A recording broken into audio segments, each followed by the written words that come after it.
Tuesday, January 7th, McElroy and Cubelic in the morning in studio. College football playoff coming up later this week. We will get to have on it discussions around it. Want to have a discussion about the actual playoff as well, just kind of how we feel about where things stand as far as how it's set up. Feinbaum told us yesterday he doesn't think there's any changes next year, but obviously some are going to come after that. Best player on each team, how you would manage said player on each team. We'll get to that across the course of the show today. We've got Andy Bertram coming up at 8 a.m. Andy, by the way, going to talk to us about Auburn at Texas tonight. So Auburn basketball's first trip to Austin as a member of the SEC. That'll be at 8 o'clock on ESPN2. Another big one tonight. You get number 1 Tennessee at number 8 Florida. Florida 1.5 favorite in that game. And that Tennessee defense has been unbelievable this year. So some good SEC basketball coming up tonight. We had college football last night, GMAC. I wasn't completely locked into it. Went to dinner with the family, so watched most of the second half. But North Dakota State, Montana State was unbelievable last night. Just back and forth, big plays, great performances. North Dakota State quarterback Cam Miller goes 19 to 22, 199, 2 touchdowns, no interceptions. He ran the ball 18 times, 121 yards, 2 touchdowns. Tommy Mellett for Montana State, 13 to 24, 195. He had 2 touchdowns, no picks, 14 rushes for 135 yards, had a touchdown. Bryce Lance, 9 catches, 107 yards, a touchdown for North Dakota State. Taco Dowler, wide receiver, Montana State, made some big plays down the stretch, 3 for 51 and a touchdown. This game felt like just, I mean, listen, nothing against what we're going to see later this week and what we've seen this year. But there was a lot of this. It was just kind of like what football is supposed to be, I felt like. Yes. For a lot of different reasons. First off, how about this in an entire game? No fumbles, no interceptions combined. A lot of drop passes. There were some drops. It was chilly. It looked like it was cold out there. A lot of missed blocks. There was some good offensive line play on North Dakota State's part at times. Yes, there was a little bit of sloppiness there. But it was 100% what you just described. It was collegial. It was a well-played football game out of the circumstance. Balance. You had North Dakota State. They threw for 199, passed for 202. Montana State threw for 195, ran for 198. Different players making plays, not overly reliant on just one guy either in the backfield or at wide receiver. It was just overly competitive. It was fun to watch. And by the way, you only had 1 field goal attempt. So another part of it that just felt right. 8 of 12 on third down for North Dakota State, 8 of 13 for Montana State. Total yards, 401 to 393. Rushing yards, 202 to 198. Now, North Dakota State did get hit in the penalty department a little bit more. Time of possession pretty much split, 18 and 19 first downs. I mean, it was about as competitive as a football game as you're going to get. And Montana State punched one in late, couldn't get the ball back, not able to win it. So North Dakota State gets the national championship. But I love the setting, Greg. I love where it is on that Monday night with not a lot else going on. I bet that number will be pretty good for that game because a lot of people probably had nothing else to watch, nothing else to do. And they're like, oh, football game for a championship. I'll put that on. And then you got great football to go along with it. I think it was probably, 1, it was great football. 2, I think it's a great spot on the calendar. Because it's the first Monday without Monday Night Football, so you're like, what do I do? Yeah. What next? You will have the Golf League TGL, which gets underway tonight. Oh boy, I know you're fired up about that. That will occupy your Monday window viewing. You also have Big Monday in hoops. So Monday is usually a pretty good sports night. Monday has not traditionally been a great sports night, but it's becoming that way again with the resurgence of Big East hoop and things like that. So I like Mondays. ACC usually has a game on Monday night. So I like Mondays for TV. And I think that's a really appropriate spot because you've kind of rode the momentum of the NFL playoffs.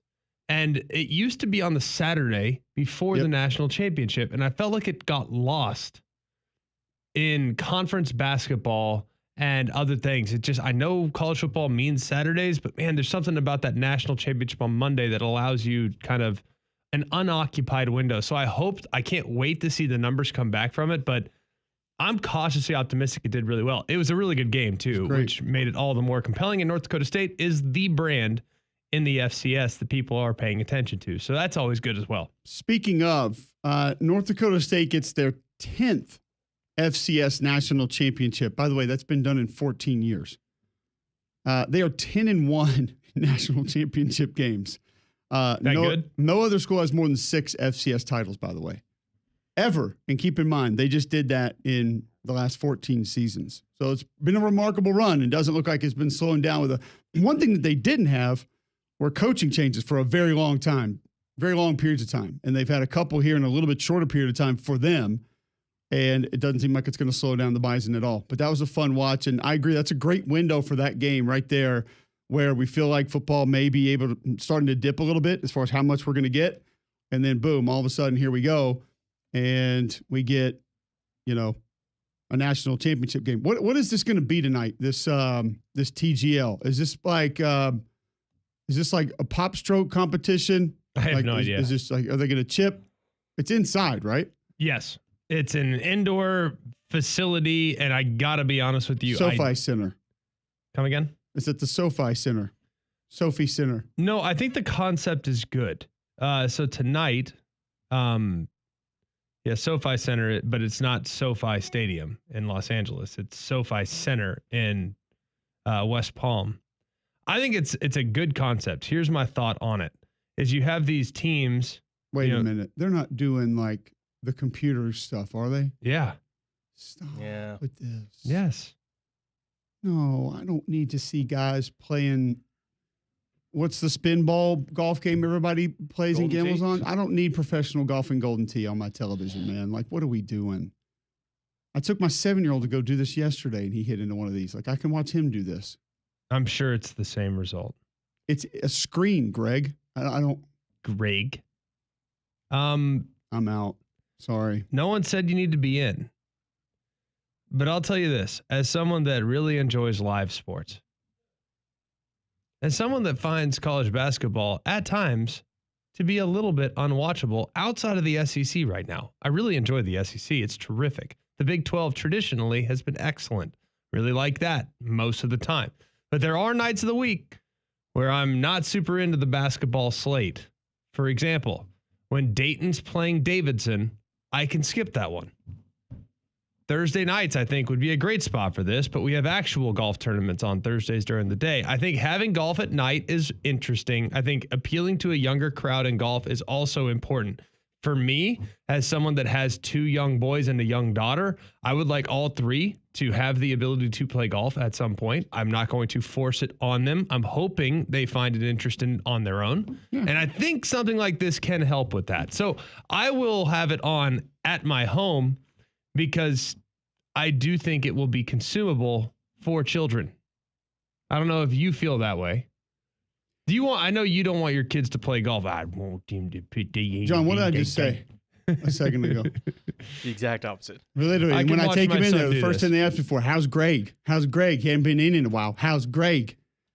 I don't know how Greg is. I don't ever see him. So you need to talk to your boy Cole. No, my 7-year-old takes golf lessons. I know.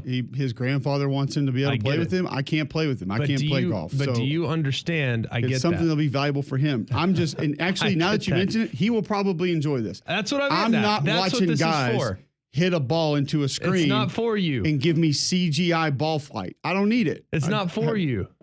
I don't need it. It's for the kids. Well, them kids can like it, and I'm off of it. Plus, you have teams.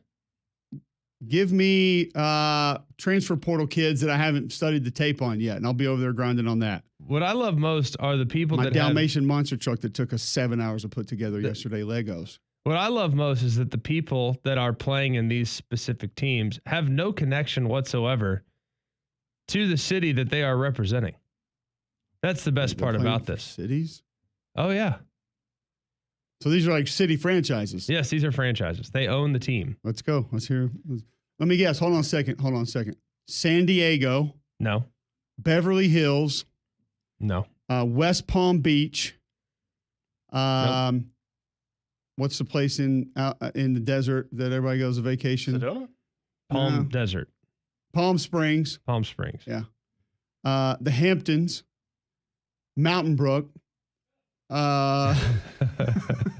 West Mountain Brook. Are those are our South teams? Mountain Brook. MBE. Oh, yes. where's the place Vince McMahon's from? Stanford, Greenwich. Connecticut? Greenwich, Oh, Greenwich. Connecticut. Yeah. They're in there. Yeah, that's a team. All right, you ready for this? The You ready? Greenwich Brokers. The West Palm Beach Tycoons. What else we got? Are you prepared? I guess. You have the Los Angeles Golf Club, consisting of the Los Angeles Golf Club. You have, well, if I can get this to load, I don't need the schedule. I don't care. All right, that's it. I'm going back. All right, the Los Angeles Golf Club. We'll kick things off with them. They are Colin Morikawa, who is from Los Angeles. Justin Rose. Born and bred. Justin Rose from England. Exactly. Sahith Theegala, I don't know where he's from. And Tommy Fleetwood from England. All right, that's one team. The next team, it is the Bay Golf Club, which I'm assuming is the Bay Area. The Warriors side, not the Oakland side. There's a lot of bays. It could be Tampa. Could be Yonsei. Mandalay. You guys are both idiots, and I love it. The Bay Club consists of Ludwig Oberg from Europe. Chelsea. Sweden. Who cares? Wyndham Clark. I'm not even sure where he's from. United States. Minwoo Lee, who's from Australia. Australia. And Shane Lowry, who's from Ireland. You have New York Golf Club, consisting of Matt Fitzpatrick from England, Ricky Fowler from California, Xander Schauffele from California, and Max Homa. No, that's not Max I got Homa. That's Cam Cameron Young. Young. Never mind. Thought it was Max Homa for a second. I don't even know these The guys. team color choices are pretty hilarious also. I just love that New York doesn't have a single guy from New York on it, which I can get on board with. But you put Ricky in the biggest market, he's going to move the needle. I can get on board with that. My favorite team, the Jupiter Links Golf Club. They don't care. Players, Tiger Woods, now driving. Max Homa, Tom Kim, and Kevin Kisner. Kevin Kisner from small town Georgia. Louisville. Oh. He might be from small town South Carolina, actually, but he's right on the border. The Atlanta Drive has red, white, and black as their colors. The Boston Common, I'll just give you a guess. How come you're giving us the colors and not the players? I just think it's interesting that they go with leprechaun green for Boston. I'll tell you what. Stereotype fits. The Los Angeles Golf Club, black and silver. Who would have guessed? Oh, okay, wow. Like the LA Kings? But that's not the Bay one, huh? Interesting. Or the one-time Los Angeles Raiders. So, yeah. I mean, the New York Golf Club is kind of like a royalish, a light royal blue. It does feel Gotham. They're trying to appeal to the Toronto crowd up there, I guess. And then the Bay Club is like a mint green. Yeah. I like the mint green. That might be my favorite color. It would be. Why? I don't know. That does track. That does track. What is it? It would be. It's green. It's a shade of green. I don't know. I just thought it was funny I'll tell you what say. I got no time for is the Atlanta team. You got Lucas Glover, Patrick Cantlay, Justin Thomas, and Billy Horschel. What's the connection? American made, Greg. What's the connection to Atlanta? That's it. All those guys have to connect through Atlanta when they fly places. Colors Yeah. not That's the connection. running. That's the connection. Let me tell Where's you. Cantlay from? Where's California. Horschel from? Horschel's from Florida. Yes, he's got to connect through Hartsfield. Where's Glover from? Don't care. Sesame Street? Oh, that was Grover. My bad. You know what happened when they chose Lucas Glover? They Born and raised in South Carolina. See, he's got to connect through there too. Greenville. That's what it is. All those guys that connect through Hartsfield. I actually like Lucas Glover as a person, but this is one of those where you're putting together a team. You're like, shoot, we need a fourth. Call everybody in your phone. Call everybody in your phone and see if we can get a fourth. And the first person that answers is Lucas Glover. You're like, dang it. All right. Well, I guess Lucas is in. Let's go. Send it. Who hasn't been there trying to put together a foursome? And then finally, who isn't excited about Boston Common? Now, this one works. Does it? Yes, because the front, I guess the front guy here is Rory. Oh, so he's from Ireland, and so Boston is an Irish town? There's a decent Irish presence in Boston. Okay. So why don't you put Shane Lowry on this team? Rory's from Southie, because you can't have a monopoly of Irishmen. Team Boston is my team for sure. Rory, Keegs, who's from New Hampshire, Adam Scott from Australia. But that one will be easy because I think my wife will root for whatever team Adam Scott is on, and then Hideki Matsuyama. Your wife will too. It does seem like a fun team. That's the best team. If you're getting a beer, that's the team to get a beer with. And that's why you watch sports, for that reason. Correct. Relatability. Because there's nothing that makes these guys that are worth hundreds of millions of dollars more relatable. Why can't they just do like arena golf and not hit driver or whatever and go like you have to, like Top Golf goes to these stadiums and like you hit some from the upper deck down to the floor and you got a chip. They do a man-made bunker. That's called Dude Perfect. You know what? He does pretty well on YouTube from what I'm told. If you saw the amount of money I paid to have my tickets go to see him here live in April, you'd probably respect it a little bit more. Yeah, we're not going in April. I'm still trying to get my kids in the facility in Dallas at some point, so I'm being nice to them. They're CAA people. They're in the family. So I've been told. Let me tell you how much it matters. Beamer told me it could happen, so he took his kid. I'm trying to get my kid in there. Frank. Apparently they're big SEC guys. Frank Beamer, Shane Beamer. Shane. Okay. I don't think Frank took Shane. What if Frank to the Dude Perfect facility? Be awesome. Come on, Sonny. You've been wanting to do this for years. Hey, in honor of your nice season where you won 9 games. Shane pushing kids out the way like he's. I love that Frank Beamer's from Augusta. Yeah. They all are. They're a coach. He's a coach. I don't know a coach without a Southern accent. You know this. Oh. I don't have another accent that's good, so it has to be Southern. Let it be grown up Dude Perfect. Why not? I think it's going to be fun. All right. But then again, I like to view it. No, I don't love it that much. I don't love it enough to like watch guys play on the golf simulator. But there is a level of interest in this. You just said you were going to do it. There is a level of interest in this that I will have this on tonight. I just out of sheer curiosity. I don't like that it's starting at 9 o'clock, by the way. If it's to appeal to the younger audience, no, 9 o'clock Eastern. We're on Central Time. Exactly, and the kids' bedtime is 8. So I'm a little concerned about that. I might have to record this, TiVo it, if you will, and they can watch it in the morning. But this, I think, actually has a chance. All right. I want to know from the listeners if you're in on this. TGL tonight. Do you feel like you need to see it? Do you want to see it? Is it going to be good? At Mac and Cube, let us know, 800-239-95. So you can get in there. Text in 205-834-9450. I don't know if I'm there or not. I do want to begin to go into the college football playoff later this week, though. We'll hear from a couple of these games. But before we get into the actual X's and O's of the games, is now, which everyone is obsessed with, both in the NCAA tournament and apparently in this deal. How would that look? And what would you base it on? We'll discuss that right after this on McElroy and Cubelic in the morning.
All right, welcome in McElroy and Cubelic in the morning.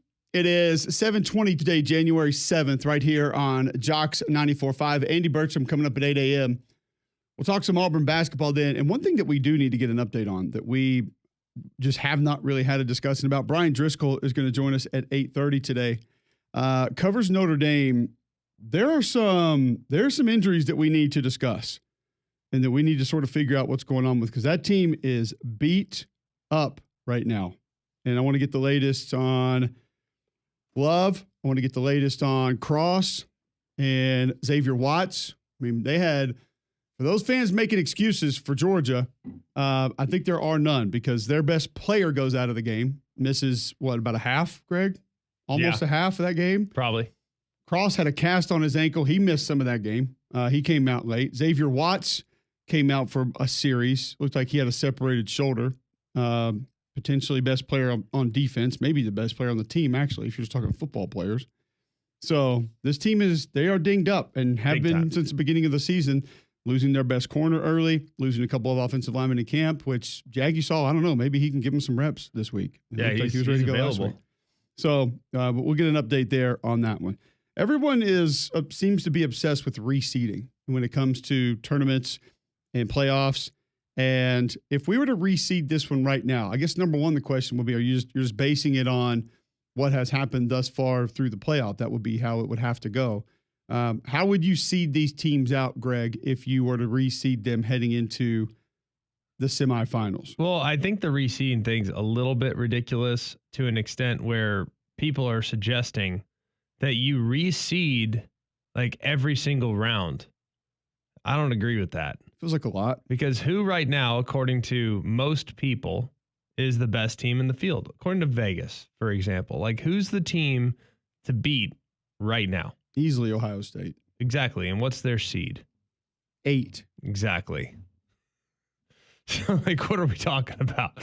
Like, this reseed, you'd be reseeding based on the eye test? We're going to get the college football playoff committee back together and say, hey, guys, no, we need you one more time. Come on in. I don't know who else would do it, honestly. Come on, what are you going to do? Like, you set the seeds. The only thing you got to do is avoid when you start this tournament, you avoid the automatic bids, the automatic buys. It's as simple as that. You seed them 1 through 12, call it the day. 1 through 12, that way you're not giving Penn State a free ticket to the semifinal.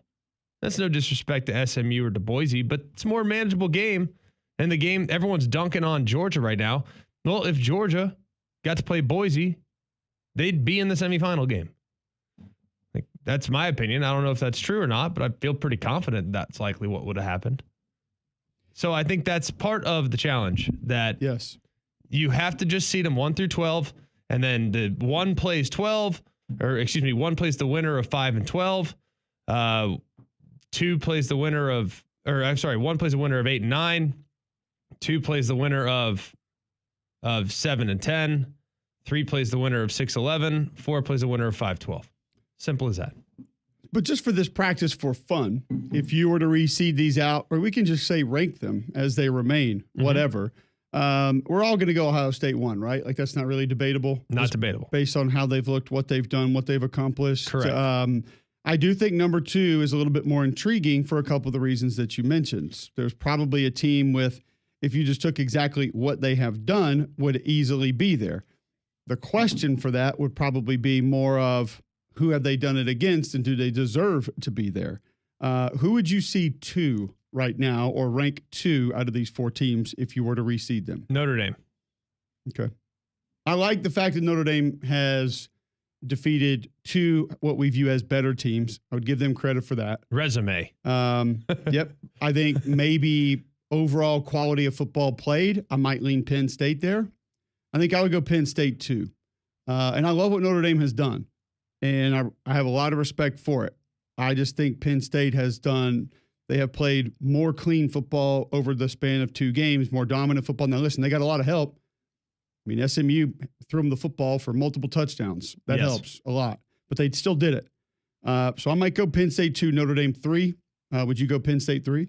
Yes, I go Penn State 3. I do want to push back on the Penn State. Now, I watched every snap of that game twice now. 3 times if you include watching it live. The Penn State game against Boise was a lot less comfortable than people realize. Like, you are in illegal hands at the face on the right tackle that wipes a touchdown out. You are a sack inside the red zone away from having at least a chance to kick a more manageable field goal. Or, I mean, they took a sack on 1st and 10 at the 11-yard line, and they got no points out of it twice. They also had what was the other thing that happened as I watched it again yesterday? They have had some sloppy. 3rd and 11. They've had a couple like weird plays, but a lot of that's been because of weird coaching decisions. Correct. 3rd and 11 jump ball in the back of the end zone to Tyler Warren. And I'm not saying it's not a good match to take advantage of. But it's not like we're going to complete that 90% of the time type of play. It was 3rd and 11.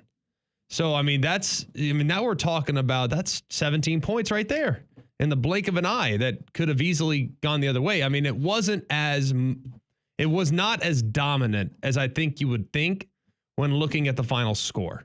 You know what I'm saying? And that's fair. I mean, I think they're a good team. I just don't know if it's been quite as easy as I actually think Notre Dame's a better team. I'm most likely going to take, I want to hear about some of these injuries for the rest of the week, but I would take most likely Notre Dame to win this game just because I love their style of play. I am interested in the matchup on Tyler Warren because nobody else has been able to slow him down. Not sure, even though a really good Notre Dame defense is going to be able to, but I'm just going to take the overall performances. And I have stated on the show, full admission, I think Notre Dame throttled down in both games offensively. Yes, big time. Specifically in the Indiana game. I mean, I think they put that thing in like 4-wheel low and just said, we can just grind this thing out to the end. They're not moving the ball. They're not going to get anything. Like we're fine. Denbrock has admitted that. Basically, he's basically said, "Look, I've called a game that would lead to us getting to the finish line in first. I could care less how many yards we have, how many points we score. If the defense is dominating, I will completely adjust what I'm doing offensively." And he's proven it twice now. Tell people how rare that is. And this sounds crazy. I know you people are going to sit there and be like, y'all are dumb. But I'm just telling you, I had multiple games this year where it was blatantly obvious that one side of the ball was trying to accomplish things that they wanted to accomplish. Blatantly obvious. One team specifically sticks out more than any other, that all they cared about was moving the ball, getting yards, scoring points. Could have sat on leads multiple times, didn't. And I just don't think as many staffs around the country are this in sync, Greg, as a lot of people would think. Well, it requires your coordinators to not have egos. Like Al Golden's been a head coach. Like he doesn't care. He just wants to win. He's a great coach. He can go to the NFL if he wants to. He can do kind of whatever he wants to do. The guy's got all the opportunities in the world. And Mike Denbrock is the rare example of an offensive coordinator that does not care. Like he's coached Heisman Trophy winners. He's led the nation in offense. He's been middle of the road in offense too. Like doesn't care, whatever it takes. Like whatever it takes to get to the finish line. There's not a lot of staffs like that. I think it starts at the top. I mean, Marcus is that way. Marcus, like if our defense playing great, we'll lean on them. Marcus, I think, handles a lot of the special teams decisions. They've stolen multiple possessions. Like they are a great team, and it's a lot of fun to watch. It is, and it's cool to see that you had those three too. Also, just understanding that if we do a little bit more of this, it's going to help that side of the ball. We can assist in actually winning the game better this way than this way, which might be cool doing it the other way, but no, that's not what we're going to do. And I just that sort of oozed out of them talking to them last week that there's not a lot of care of, hey, we need to have 10 sacks in this game, or we need to apply all this pressure so it looks cool. Yep. That's not it. And then offensively, if Riley Leonard needs to grind out 3 quarterback leads off tackle to put a game away, then that's what they're going to do. And they don't care if they go for 4 or 104 yards. It's just whatever it takes to win the game. So rare, though. It is. It's just there's just not a lot of coordinators that are like that. And maybe if they are, they're not as in sync with the other side of the ball and their head coach as well. So it's been cool to see, cool to watch, and I think you'll get it again this week. And I think there are places that I think Notre Dame's going to be very problematic for Penn State. And I think up front it's going to be one of them because Penn State's gotten away with a lot up front on that offensive line, where there's been some things that could have been disastrous that have ended up not being. Some of that, they have playmakers. They have two backs that are about as good as anybody in the country. But at the same time, there are going to be certain teams that know how to take advantage of it, and they're going to have to still go out there and execute it. We'll see if they can do it. All right, so we would all agree Texas fourth, though. Yes, with how they've played so far, yes. Which is wild to think about because they came in as hot and moving the ball. And if you talk just athleticism across the board, I don't know if there's another team that's ahead of them. I think they can win it. I think they can win it all, though. Like, that's the funny thing. It's like, I think Texas matches up pretty well this weekend, man. Like, the more I watch it, the more I'm like, golly, I can see a path. Like, I know that it's going to be hard and they're going to have to do a great job covering downfield, but that's anybody. I mean, if Ohio State throws it the way they're throwing it downfield right now, no one's beating them. Just get ready. No one's beating them. They're going to win the national championship. But that's a big if, because the likelihood of you completing 11 of 12 throws that travel 20 yards downfield in the 2-game span is absurd. I mean, like, absurd. Yeah. So, and we're not talking like wide open guys. Guys jump the route and this and that. I'm talking full, well covered, dropping in the bucket from a million miles away type of throw. So it'll be interesting. It'll be really interesting. But man, I don't know about you. It's pretty apparent that if Texas plays their A game, they can beat anybody. But man, we haven't seen it in a while. When was the last time we saw Texas A game? Seriously. Have we seen it? I think we have seen it for a half recently. When? I'm not trying to be facetious. I honestly don't think I've seen 60 minutes from them all season. First half of A&M? Not 60 minutes. No, Pick 60. Six, no, mistakes. Not 60. I mean, like Florida would probably be the closest. Florida's the best example. Correct.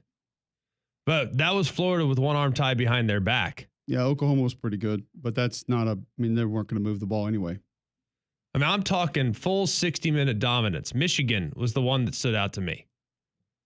Like, against a quality opponent that has some guys that can play. It wasn't even against Mississippi State. They didn't give you that. No, gosh, no. Vanderbilt, they didn't give you that. No. Arkansas, they didn't give you that. Nope. So it is interesting to think that one side you look at that and it's like, good, you made the adjustments that you weren't getting things on. The other side is, how did you not go out and dominate that and about that? So we'll continue that conversation. I want to go further into just why Greg thinks they match up well with Ohio State, because I think that's one that a lot of people look at and probably don't feel the same way.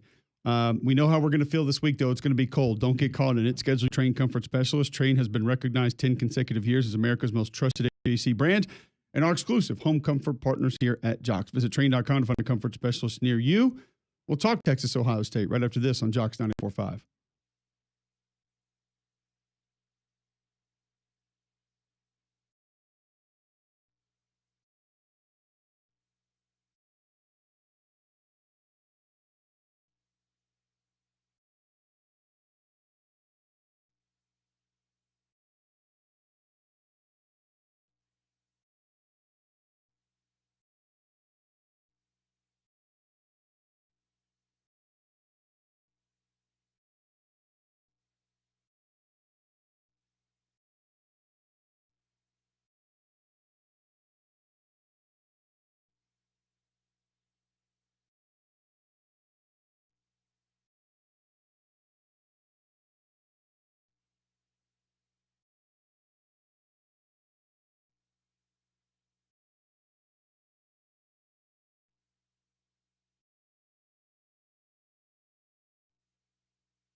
Welcome back, McElroy and Cubelic in the morning, 7:39 a.m. Bill Smith Buick GMC is a short drive up to Coleman. You'll go to some of the deals that they have on the lot, man. I actually just bought a vehicle from there. Got the new family truckster. Big fan of it. Really, really have enjoyed it. Brand new 2025s are on the lot, and they are already giving you deals on 2025s. How is that possible? Like a GMC Sierra 1500 SLT 4x4 with the X31 off-road package, list price $65,000. 2025, ladies and gentlemen, you cannot find a better place to buy than Bill Smith Buick GMC. Take the short drive to Coleman. You can also shop online, have it delivered right to your driveway at BillSmithBuickGMC.com. All right, so Louis DeArmond tweets into the show at Mac and Q. To what Greg McElroy just said, could we do away with the committee and let the BCS format seed 1 through 12 and go at it? Would people be more like, okay, I'm in? I would be. I personally don't want the computers. I don't want computers picking teams. Mm-mm. Wouldn't you say that the automatic portion of this was more problematic than all of the teams that got in this year?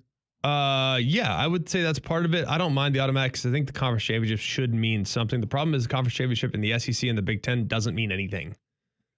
That's the problem. It matters in the ACC. It matters in the Big 12. It matters in the G5. But in the two biggest leagues, the two most powerful leagues, the conference championship is less important because you're going to get in regardless if you make the title game. So that to me is what the issue is, which is why I think if you just reseed them 1 through 12, it would allow for an easier path in the event in which you win that home game. Or one thing you could do is if you expand the field and you want to keep the New Year's Six, that's fine. Here's my crazy idea. Here we go. You ready for this? You'll love this. This is so up your alley. Have the selection show on a simulator and show the screen to the viewers. And the teams who are in are on a tee and someone drives them into the bracket and it shows the flight tracker of the team into the bracket. All right, you want to know? I think they're going to expand to 16. I like that idea, though. This makes sense. Now, what Cole just said, let's wrap that up and send it to the committee. Here's what we should do. All right? Since the big and most advantageous part of this tournament, because if we're going to 16, which is where we're probably going to go to 16. All right, you have 6 New Year's 6 bowl games that you have relationships with that you cannot adjust. Those are too important to the fabric of college football. They're going to be there whether you like it or not. But what you can do, if we go to 16, that means the teams that are ranked first and second, the SEC and the Big Ten champion, more often than not, teams that are ranked first and second, how about they get home games in the first and second round? And second. See, I like that. All right. Because we all went so crazy, Greg, about these home games. And then it's kind of like we got it for one weekend and then there it goes. It's gone. All right. So you have 8 games in the first round, right? Well, all 8 teams that are the higher seeded teams get home game. Perfect. On to the second. In the second round, you have 4 games, correct? Yep. All right. Well, the top 2, first and second seed, assuming they handled their business, they would get a home game as well, which means you still have 6 games to account for. So 2 of the games there would be 2 of the games in the semifinals into New Year's 6. You're still too short, which means that if you are team 8, 9, 7, 10, the 2 teams in the middle in the first round game, you have to play at, say, the Cotton and Orange. The second round plays at the Rose and Sugar. And the third round plays at the Peach and Fiesta. So the first and second seed, the reward for winning the SEC is the first 2 games in the playoff at home. That is how you handle your business. That is how you get the job done. I think a lot of people would like that. Like I said, we were so excited about these home playoff games. The environments were incredible. You were in South Bend. Columbus looked amazing. We want to see more of that. Imagine having 2 of them at home. That's what I'm saying. Now, and think about the advantage that gives you. That's the benefit of having to play in the conference championship game, win the conference championship game. Guess what? You are now basically at home for 2 straight more weeks when everyone else is traveling all over the country. It's a great point. All right, we'll continue the conversation on the college football playoff. We already reseeded the teams. I went Ohio State, Penn State, Notre Dame, Texas. Greg had Notre Dame and Penn State flipped, and I actually don't mind it. I do think Notre Dame is a better football team right now. I'm just willing to give Penn State a little bit more credit for what they've accomplished, and concerns about maybe Notre Dame being a little bit dinged up have probably done that. But I don't think I would have no problem with Notre Dame being the number 2 seed right now. When we come back, though, we'll get to our top 3, and then Andy Burcham is with us at 8 a.m. Before we do any of that, tell our listeners about Bromberg's. Well, Bromberg's is the best place to shop if you're looking for an item that is going to stand the test of time. I mean, this diamond that you're going to purchase, this natural diamond that you'll buy from Bromberg's, started to be created deep, deep within the earth 3 billion years ago. 100 miles deep when this thing started to form. It's pretty amazing when you really think about that. And that natural diamond helps support 10 million people worldwide. So when you purchase a natural diamond with good roots, it is supporting communities and people all around the world. And it also is, and it has a lot of other benefits as well. Purchase the natural diamond today at one of their shade. I know from my experience, having purchased things there for years and years and years, my experience shopping in the Mountain Brook Village store is amazing. I know the Summit will be the same way. Sales the chart's good, and you will always have that friendly face that greets you when you walk in the door at Bromberg's. Go see them in one of their 2 locations, Mountain Brook Village and the Summit, or you can also shop online at brombergs.com. All right, we'll get to our top 3 next, right here on McElroy and Cubelic in the morning.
$7:49 a.m. Tuesday, January 7th on Jocks 94.5.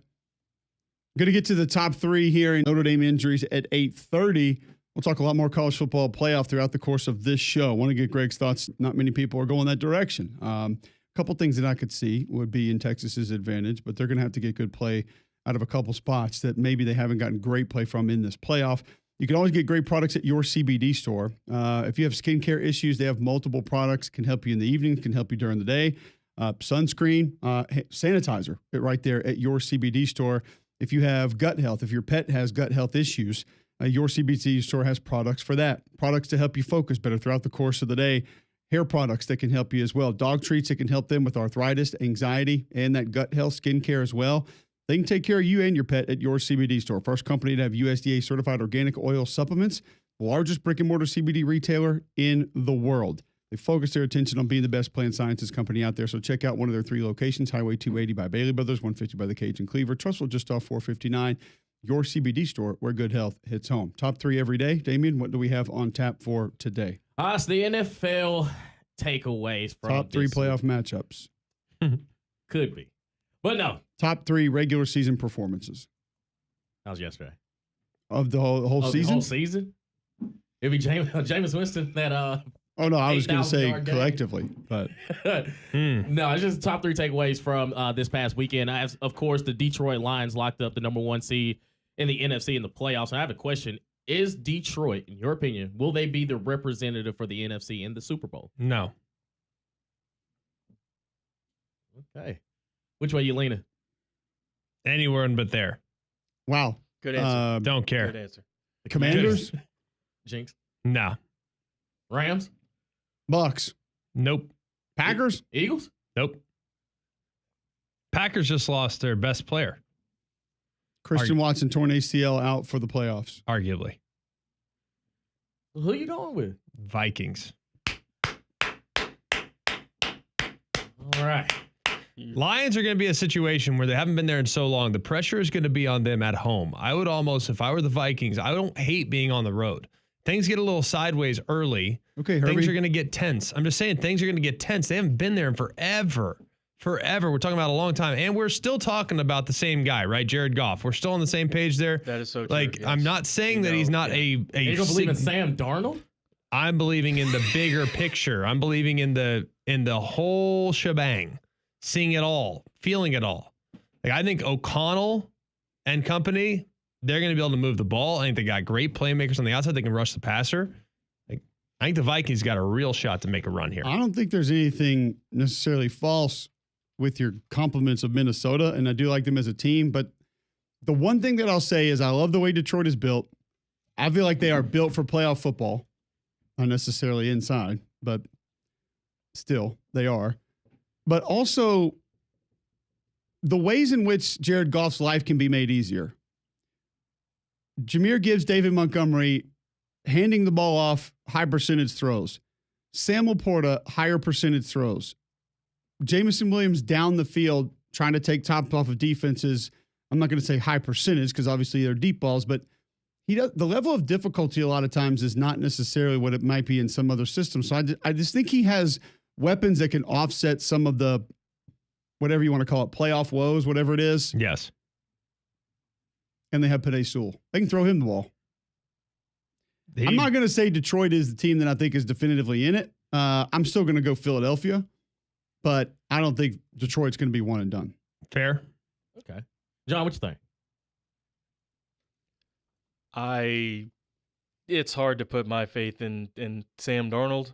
Heard someone say that it's not Sam Darnold, it's Same Darnold, because that's the same old Sam Darnold that we saw when it really counted most on Sunday. But I'm pretty sure I don't see Detroit making the Super Bowl. I do think the Eagles. Why is it the same? Why is it not the same old Jared Goff? Oh, it definitely Because in golf we trust.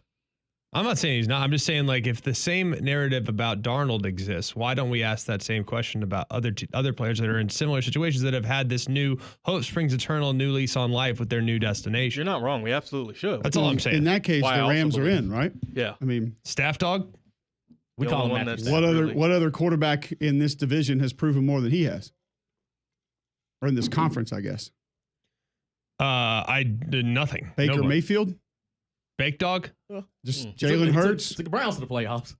It's hard not to pick the Eagles, seriously. No, it really is. Yeah. It's really not. It's really hard not to pick the Eagles. So But is that who you're taking? I took Philadelphia. Yeah. Yeah. I would too. Yeah. I think that's fair. Okay, I'm rocking with Detroit. So there are 5 head Shocker. coaching positions open right now: the Jets, the Bears, the Saints, Patriots, and the Jaguars. If you were a candidate, which one of these teams would you like to coach for? Jets, Bears, Saints, Jags, Saints, and Patriots. Pats. All right, let's think about what are at the top of our list of wants and desires. I need an owner that's going to give me some power, but I want a good front office that's had consistency. So the Saints are probably out and the Jets are probably out. Correct. The Bears would probably have to be out as well because you got a guy that thinks he's a college football commissioner running your football team. I'm going to go no-go there, even though I do love the city and would love to play there. I would love to play in New Orleans and have that home crowd, for 10 weeks out of the season. That'd be incredible. The Jags, I don't even feel like they're always in flux. I'm going to have to go New England. Gregory? It's New England. John? Best organization. Who has the most draft picks right now? I don't know the answer to that, but I don't know, but you got Drake May. You also got Drake May, too. I've seen enough to like I believe said, Drake who has May's the gonna most be pretty draft good. picks? I'm not exactly sure on that. I'd go Jacksonville. Really?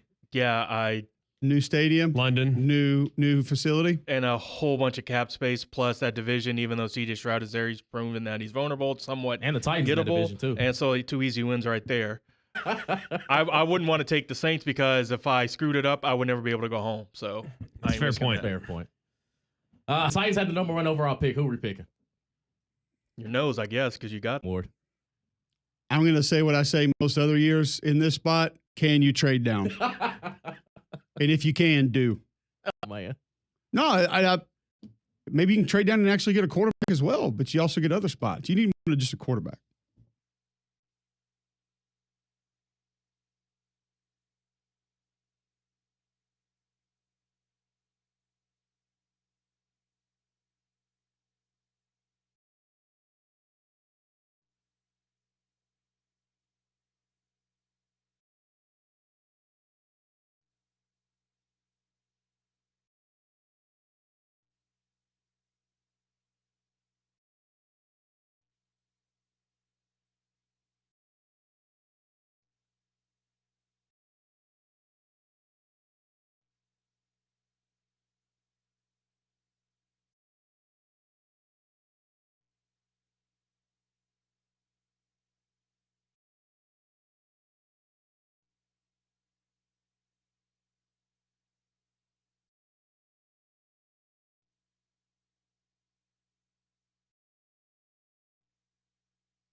Hour number 2, Tuesday, January 7th on Jocks 94.5. We've talked college football playoff, FCS National Championship game, North Dakota State, the Bison 35-32 over Montana State. I have to kind of admit I usually don't root for teams in games. I was rooting for Montana State last night. It would have been cool. 84 the last time that they won one. And they were undefeated. Yeah, I thought it'd be awesome to see them get that. It felt like the place was 80-20 their fans too. Like every time they did something, the place went nuts. And just wanted to see them. They don't get it done. 10th FCS title in 14 years for North Dakota State. They continue their dominant run. We know Auburn is at Texas tonight. We'll talk to Andy Burcham about that in just a moment. You'll have to wait for it. One thing you never have to wait for, Greg, is your dental care. That's because Family Dental has you taken care of at the urgent care office, where you can be seen the same day. They're open on Fridays and Saturdays, and we know it's hard to schedule around kids' activities for the whole family, so it's hard to make dental appointments work for your schedule. That's why Family Dental is there for you, where they can get you in and get you taken care of. All patients' ages are accepted. Most insurance plans are accepted, and they have 5 locations now to easily serve you in Hoover, Homewood, Fultondale, and Alabaster, now open in Trustful as well. It's Family Dental, 874-9605. That's 874-9605. He joins us each and every week thanks to our friends at Craneworks. It's the voice of the Auburn Tigers, Andy Burcham. Lift it, load it, grade it, grind it, move it, haul it, rig it, dig it, Craneworks, Rentalworks, yeah! The big dog's got it. The voice of the Auburn Tigers, Andy Burcham, on Mac and Cube in the Morning is brought to you by Craneworks. Lifted, buy and rented, the big dog's got it. Now, Andy Burcham. Andy, great to have you with us. Happy New Year. I don't know a lot about this Texas basketball team this year. I haven't been able to chance to catch them. Haven't caught a ton of college hoops, but I have had a chance to see Tennessee, Auburn, Alabama a little bit. What is Auburn facing tonight in Austin? Auburn faces a collection of guards that Bruce Pearl feels is the best collection of guards that the Tigers have faced this season. They're led by a true freshman by the name of Trey Johnson, a McDonald's All-American at 6'6". He's out of Garland, Texas. As a junior, was the Texas Mr. Basketball and led Lake Highlands High School to a state championship. And then as a senior, went to Link Academy in Missouri and was the Missouri Player of the Year.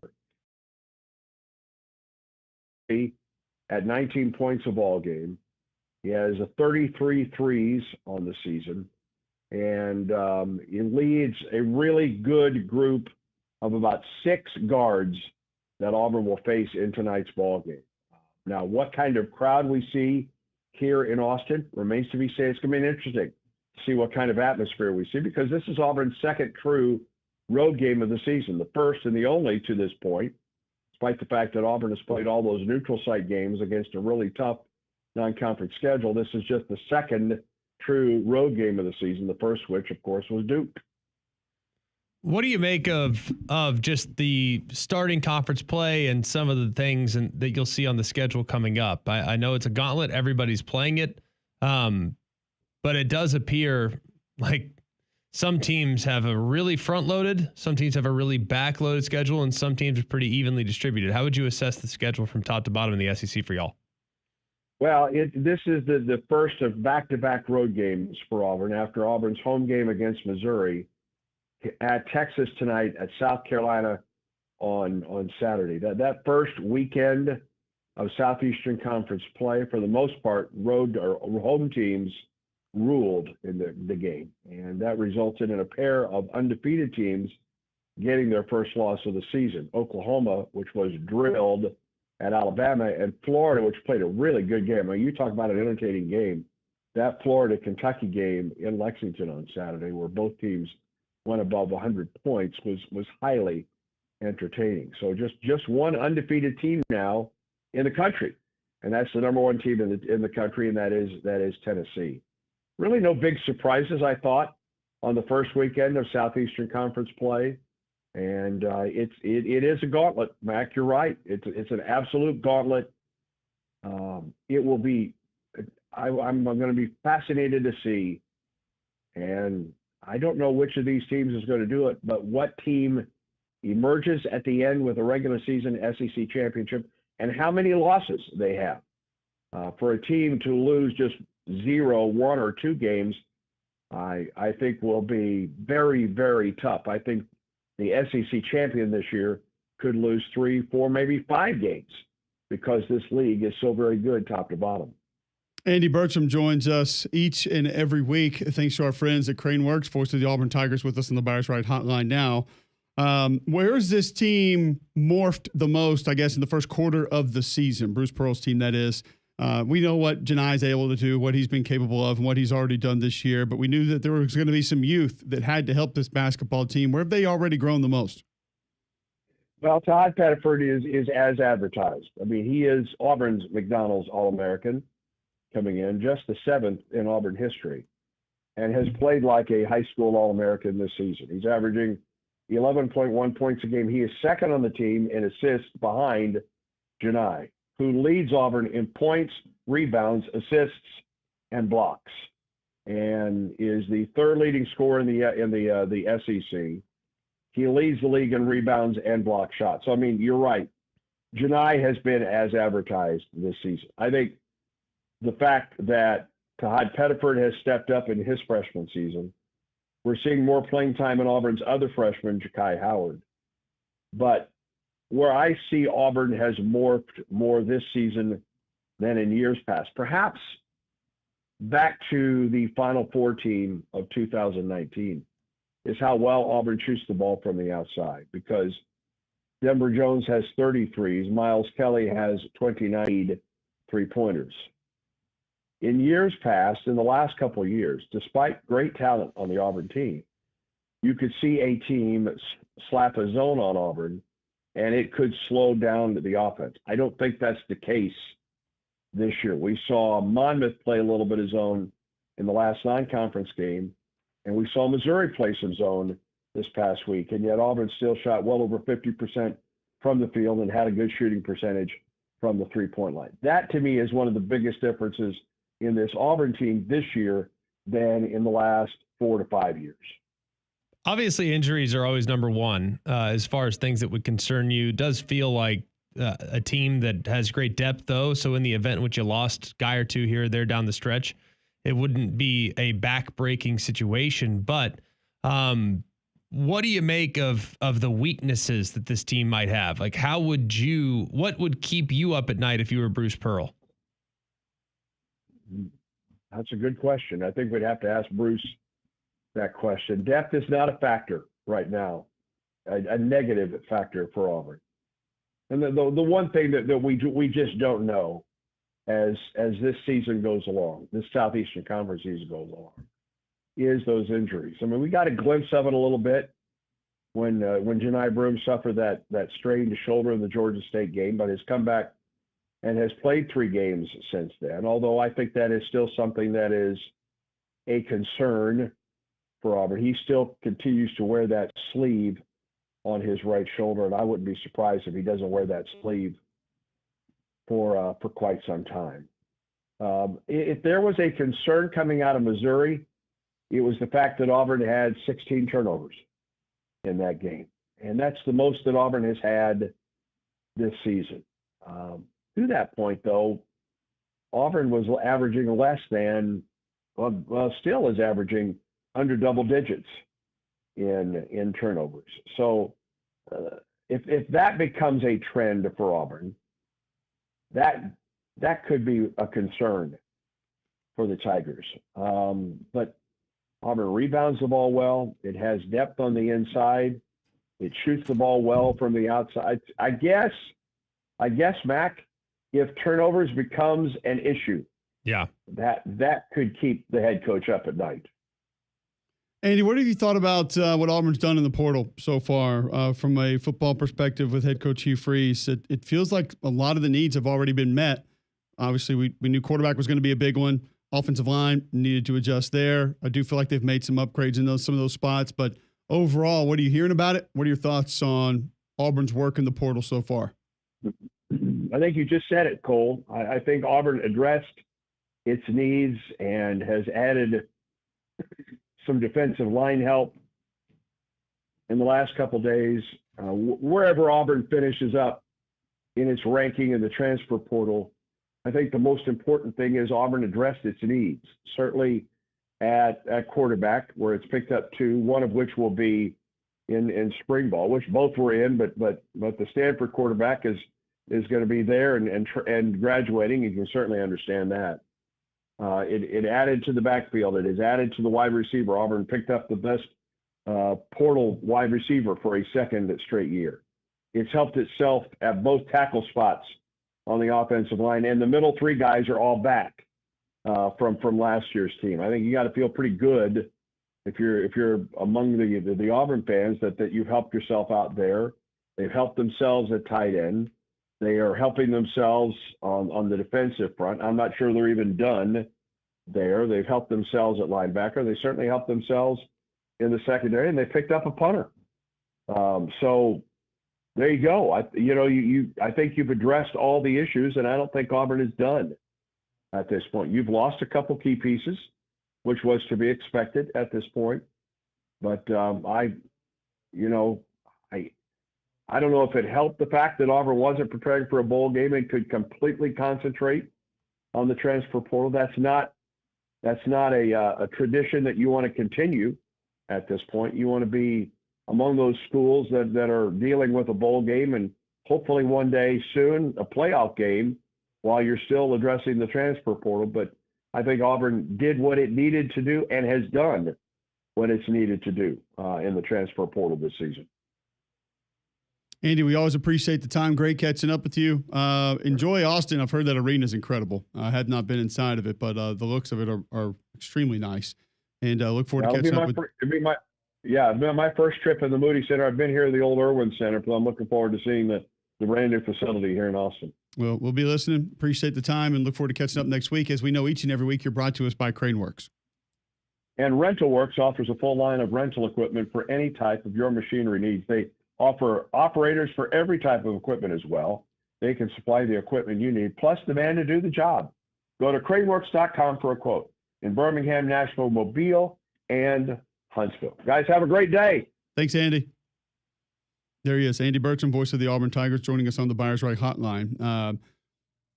Interested to see that Auburn game tonight against a Texas team that, with everything being said about the Southeastern Conference in basketball this year, all of it accurate, Texas is not one of those teams that people initially discuss. You will get number 1 Tennessee at Florida tonight, ESPN2, 6 o'clock. Following that game on ESPN2, number 2 Auburn at Texas. Number 6 Kentucky is at Georgia, 6 o'clock on the SEC Network. Following that one, you'll get LSU at Missouri. And then also tonight on ESPNU, Mississippi State, number 14 team in the country, is at Vanderbilt. That's an 8 o'clock tip. So some really good SEC hoop tonight, specifically Tennessee, Florida, Auburn, Texas, Kentucky at Georgia as well. So it'll be fun to watch and kind of see how those go. You feel good about Auburn at Texas? Yeah, I feel pretty good about it. I mean, Texas is pretty good. According to Bruce Pearl, their guards are. Like I said, I haven't seen Texas play this year. I hadn't either. I don't know. But according to people that know, I trust Bruce Pearl and I trust Andy. Auburn favored by 10.5 in that game tonight. Florida up to a 2.5 point favorite tonight against Tennessee. That's up about a point just this morning. So you've got that one going for you. Which side do you like in that one, Tennessee and Florida tonight? Florida. Do we know if like the 7-8 kid has played for Florida this year? No, he's redshirting. Yes. In basketball? Yes. Correct. Can confirm. That's a real How thing? many games can he play for him to redshirt? 4. 4? Okay. I don't know. Who was the last college basketball player to redshirt? Honestly, I don't think I've ever heard of it. This guy's still learning to walk right. I mean, at 7'8", at 7'8", I mean, it's got to be a little uncomfortable. I don't know. I would think it'd be a tough spot to be in to be 7'8". But yeah, they said early in the season that he was going to be redshirting, which sounds good to me. It's kind of a bummer because the highlight clips they showed him of like workouts or whatever, I could not believe how well he moved. He moved great for a guy that's as big as he was. Yeah. Golly. Like, but he was a little lean. Well, yeah. It's like Wimbenyana then some. Not that he has that jumper, but it's like, man, unbelievable. Yeah. All right. On the other side, we'll get back into the college football playoff. Greg thinks that Texas has some advantages against this Ohio State team. We'll hear from Steve Sarkisian on the other side. First, Greg, tell our listeners about Polar Bear Services. Polar Bear Service can do so many things around your house. I know I've had a great experience using them.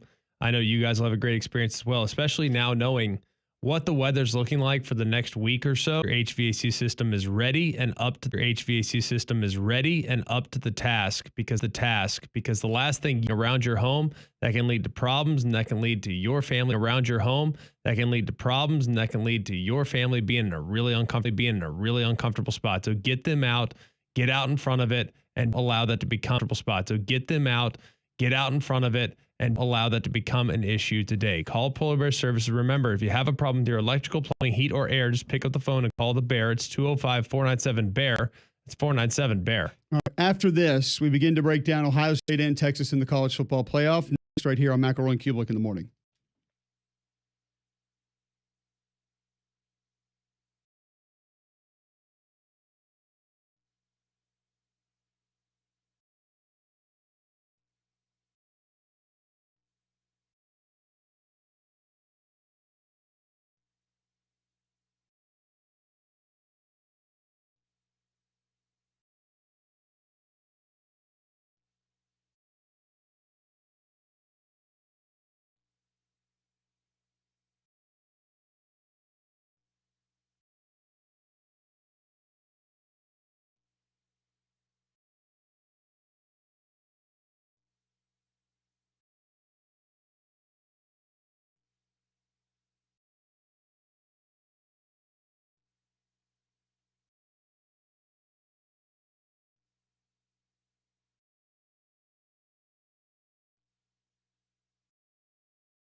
$8:19 Tuesday, January 7th, Jocks 94.5. Ohio State for a moment, and then we'll get back into Notre Dame, Penn State. Brian Driscoll going to be with us at 8:30. He'll give us injury updates on Notre Dame. But you stated earlier in the show, Greg, that there are parts of this game that you feel like maybe heavily favor Texas. Some areas that Texas can definitely find success. Where would those areas be? One, they are not a matchup-based defense. They are a system-based defense. So I think that can help you. Like if you're a man-based, matchup-based defense, guess what? You are going to likely have to adjust to motion, shifts, things like that. And for instance, if Jeremiah Smith's in the slot He's against your number 3 corner. That's not a great spot to be in, right? But if you are a structure-based defense, field boundary, and that's what Texas is, they're mostly going to play quarters. They're mostly going to play kind of simple coverages. They're not going to overwhelm you. They're going to kind of keep it in front of you. They're not going to allow big plays. You're not going to get behind them, and that's going to be how they beat you. And then they are probably looking at it, and while everyone now feels like Ohio State's offensive line is solidified, I would respectfully disagree with that assessment. I don't feel like their offensive line played great against Oregon. I thought they were really good against Tennessee. Really good. But I don't feel like they were in a great spot against Oregon on multiple occasions. Their guards both got beat several times. The right side in general didn't play great. So I don't know how you feel about it, but I think Texas defensive line can get after them. The problem is the Texas defensive line got after Arizona State, and it didn't really matter a whole lot. Now, does Will Howard have the escapability that Leavitt does? No, not necessarily. But they have the same caliber backs. Yes. That can hurt you in different ways. I do feel like that Ohio State run game is a little more east and west than what Arizona State does, because when Arizona State really started finding success, they were just running duo, and Scadaboo was making the right cuts, and he was patient enough to make it go. He was kind of forcing the Texas defense to be wrong. Ohio State doesn't really operate that way, but visually it will be very different with what Chip's going to give you. I mean, he's going to split the defense, and you better be in the right spots or it's going to be out the gate. But from a passing defense perspective, I do think you're right, and I do think that if there are – one thing I think Chip has done really well with Will Howard in this postseason is, I mean, you tell me how many times you see him sitting in the pocket for 5 or 6 seconds. I mean, even when they push the ball down the field, it feels very decisive as to we're probably going here, get to the back of your drop, get the ball out. Like he hadn't been hanging out back there much. So that may negate a little bit of that Texas pass rush, but I do think they can get home if they have opportunities to. I don't think there's any doubt about that. I know Texas can win there. Texas, by the way, on pass plays of 20 or more yards allowed this season, they rank 22nd. They're tied for 22nd in college football. They've allowed 32. To give you an idea, the number 1 team in the country, Indiana, Minnesota, tied allowing 23.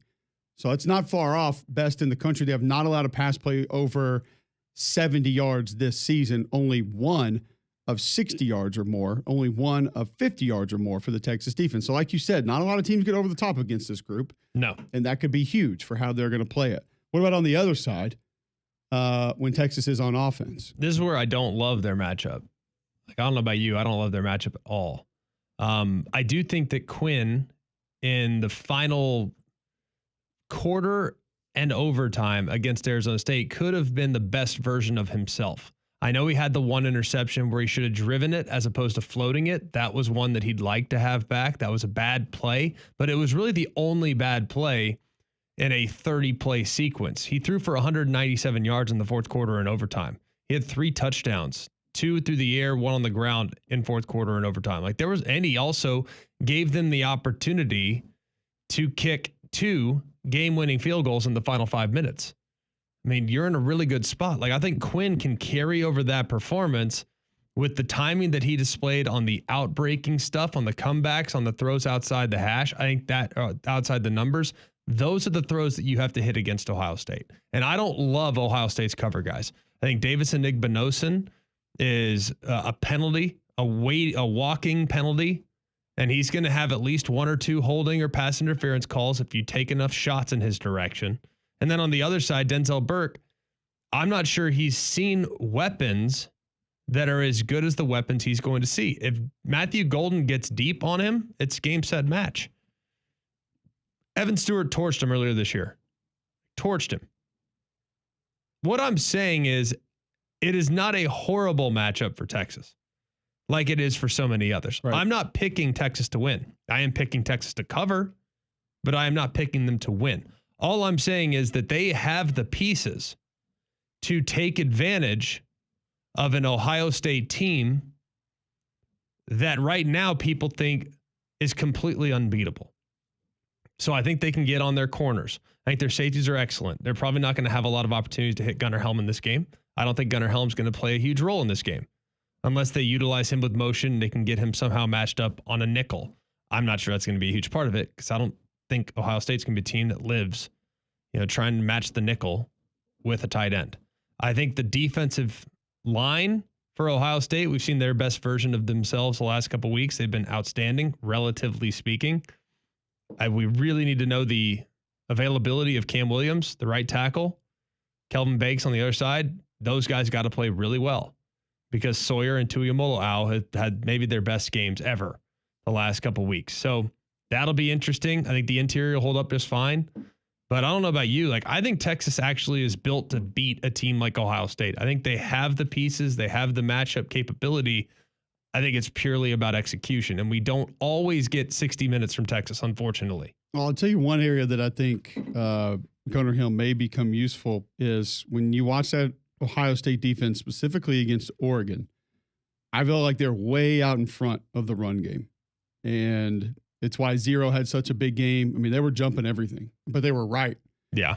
So some of the misdirection that Sark's going to employ, that defense got to be a little bit more patient than it was, I think, against. And then, two, the way some of the edge defenders are playing, even some of the interior guys. If that outside zone play starts going and they're trying to jump up field and they're trying to play under blocks, that could lead to explosive plays. And I do think misdirection is the area of concern for Ohio State's defense. I don't know why Oregon didn't try to give them more of it earlier and why they didn't move to some of it as that game was going on. I think they just got behind too early and it just wasn't going to be there. You don't think Sark knows that? No, I think Sark does know that. And Has to, right? Yeah. He's the master of it. So I think that's an area that Texas can have some sustained success in this game is throwbacks, play fakes, and Quinn gets it out quick enough to be able to do some of those things. And if the Ohio State defense wants to keep jumping plays, that could be an area that Texas can find success. I do believe that. All right, we'll flip to a little bit of Notre Dame, Penn State. Golden Domer is on the Buyers Right hotline, wants to chime in on that one, and then we'll have Brian Driscoll join us on the other side. Welcome in, Domer. Happy New Year. Top of the morning. Happy New Year, guys. Good morning. Well, look, man, that Georgia game, I haven't really had a chance to speak to y'all since that, but I just feel like that it's been such a long time coming as a Notre Dame fan, and I know there's we have a lot of Notre Dame listeners in the area. I mean, it's been such a long time. You feel like Notre Dame was knocking on the doorstep, had a good team, and could never get over the hump. But I really believe that's a program-defining victory. I mean, it's not only us winning that game in January, which has been something we haven't been able to do, but beating Kirby, the number one coach in college football. And pretty much the way that Marcus Freeman has just built this team, well, we just came into that game and we said, we're going to line up against you. We're going man-to-man. We're coming at you. We're going to out-physical you. We're going to out-hustle you. We're going to want it more than you. We got more dogs than you got. We're coming at you, and there ain't going to be nothing you can do about it. And we walked them off the field. And, I mean, it's just something that I just didn't think I would see that. This team has something that a lot of teams don't have. Team's got a lot of continuity, and Greg and I have talked about that before, and just a lot of belief in one another. And I don't just mean individual players. I mean the defensive staff with the offensive staff. Special teams is going to help them out a little bit. Like Greg said, they've stolen a lot of possessions. They've gotten points there. They play a lot of clean football. They really do. And then they got a couple guys that can make plays. So, but they never try to. They're not constantly reaching like I see a lot of teams do, where they're just always trying to make a play, always trying to make something happen, something big happen, and there's something to be said for that. Yeah, I mean, it's remarkable if you really look at it. The fact that we just went up against Georgia, which is, I mean, based off of numbers and on paper, one of the most talented teams. I mean, they have just studs everywhere, huge. And if you look at this, there's no reason Notre Dame should be where they're at right now based off injuries. I mean, we lost 3 or 4 offensive linemen to start the season out. We've lost our, by far, shutdown corner. We're still playing cover 0 man-to-man, daring you to beat us. We've lost Riley Mills. I mean, the amount of injuries this team has got is just one of the most resilient. I'm just really proud. I will say this, guys. I know I get on here and have a lot of fun. But as a Notre Dame fan and as somebody who is – I'm really proud of this team.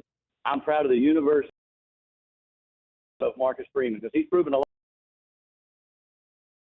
that he was going to be the man for the job. I wanted a proven head coach. I wanted somebody and a guy who had honestly only been in the Power 5 for 1 year. But what he lacks in experience, he makes up in relatability to the players. And I truly 100% give you this one, buddy, because you were all in on Marcus Freeman. and I doubted him, and I will give you that 100% victory. You were right, and I was wrong. He's really good and does a great job, and I think his style is one that I appreciate. A style that breeds physicality, a teamwork, no egos. He recruits the right guys. He goes out and gets a quarterback to care less what his stats are. And that's rare. Yep. That is rare. A lot of me guys playing that position. Riley Leonard is not that. And with all due respect to Sam Hartman, I think Sam Hartman did care a little about the numbers and his hair. You know what I mean? Like, I think that he might have learned from that last year. Like, all right, cool. This guy was the highest graded guy in the portal, but maybe that's not the right guy for us. Like, we're going to be a ground and pound outfit. Like, we don't have elite wide receivers. Let's go find a guy that can create opportunities with his legs and open things up, and will die on the field if that's what it requires. Like, I think there's a lot to appreciate about how he's constructed the roster. And I think you're 100% right in saying their ability to overcome the injuries that they've strop off. I mean, that is really impressive, and it speaks of their depth. Yeah, Rubio was fantastic. I'll be honest with you. When Mills went out, I thought that was it. I just didn't feel like we could bounce back with how the guards that Georgia's got. I just thought that was going to really kill us. Rubio stepped up tremendously. I mean, we had so many players that had not done that much all year long, just make massive plays. And I just love the attitude of this team. And this is what I'll say. We may not win this championship, but I think we got a good chance than anybody else. But this is one thing I will say about Notre Dame. If you're going to beat us, you're going to have to mistake. We're not going to play scared. We're going to line up. We're going to do like what Lou Holtz said. Lou Holtz said, stare them in the face and say, if you're going to win, you're going to have to beat me today, and I'm not going to let you do it. So whoever beats us, they're going to remember playing Notre Dame.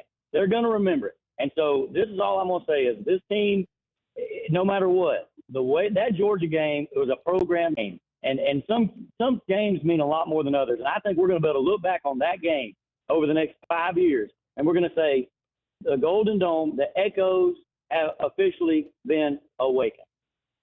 Thank you, Domer. Appreciate the call. I find it hard to say program-defining win because I feel like the program has essentially defined itself for over 100 years. But maybe like a regime-defining win. I'll kind of give you that with Freeman and his group. So when we come back, we will get injury.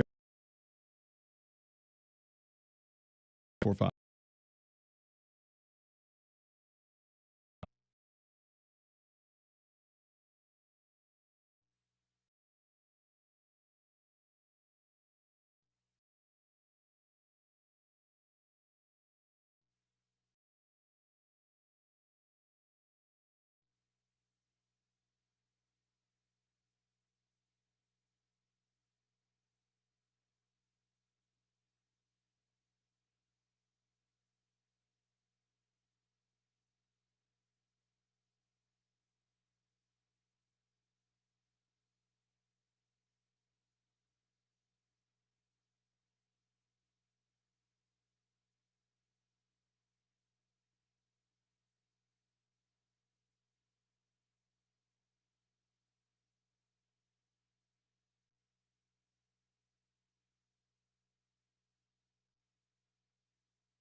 .836, Tuesday, January 7th, right here on Jocks 94.5. Listen online, jocksfm.com. The app is in your app store, iPhone, Android. You can download that for free. Also, watch live on YouTube. Search Jocks 945 each and every morning. You can catch us there. Shannara Flooring, Greg, wants to help catch you when you fall in and around your house. Well, hopefully you don't fall. But I know that replacing your floors can be a big decision, not just a financial decision, but it's something that you're going to walk on, live on. It affects your everyday life. So finding a flooring company that you could trust and feel good about is extremely difficult. Will they show up? Are they going to be respectful of your home? Will the job get done in a timely manner? Will the job get done right? At Shannara Flooring, they understand those concerns and they can put your mind at ease. That's why Fu, the owner, he built his team on a foundation of trust and integrity. Whether you're replacing old carpet or upgrading to hardwood, Fu and his team at Shannara Flooring in Homewood are a preferred Shaw dealer. So when it's time for new flooring, ask yourself, call who? Call Fu. Call him direct at 205-518-6423 and see all the new styles for 2025 at shannaraflooring.com.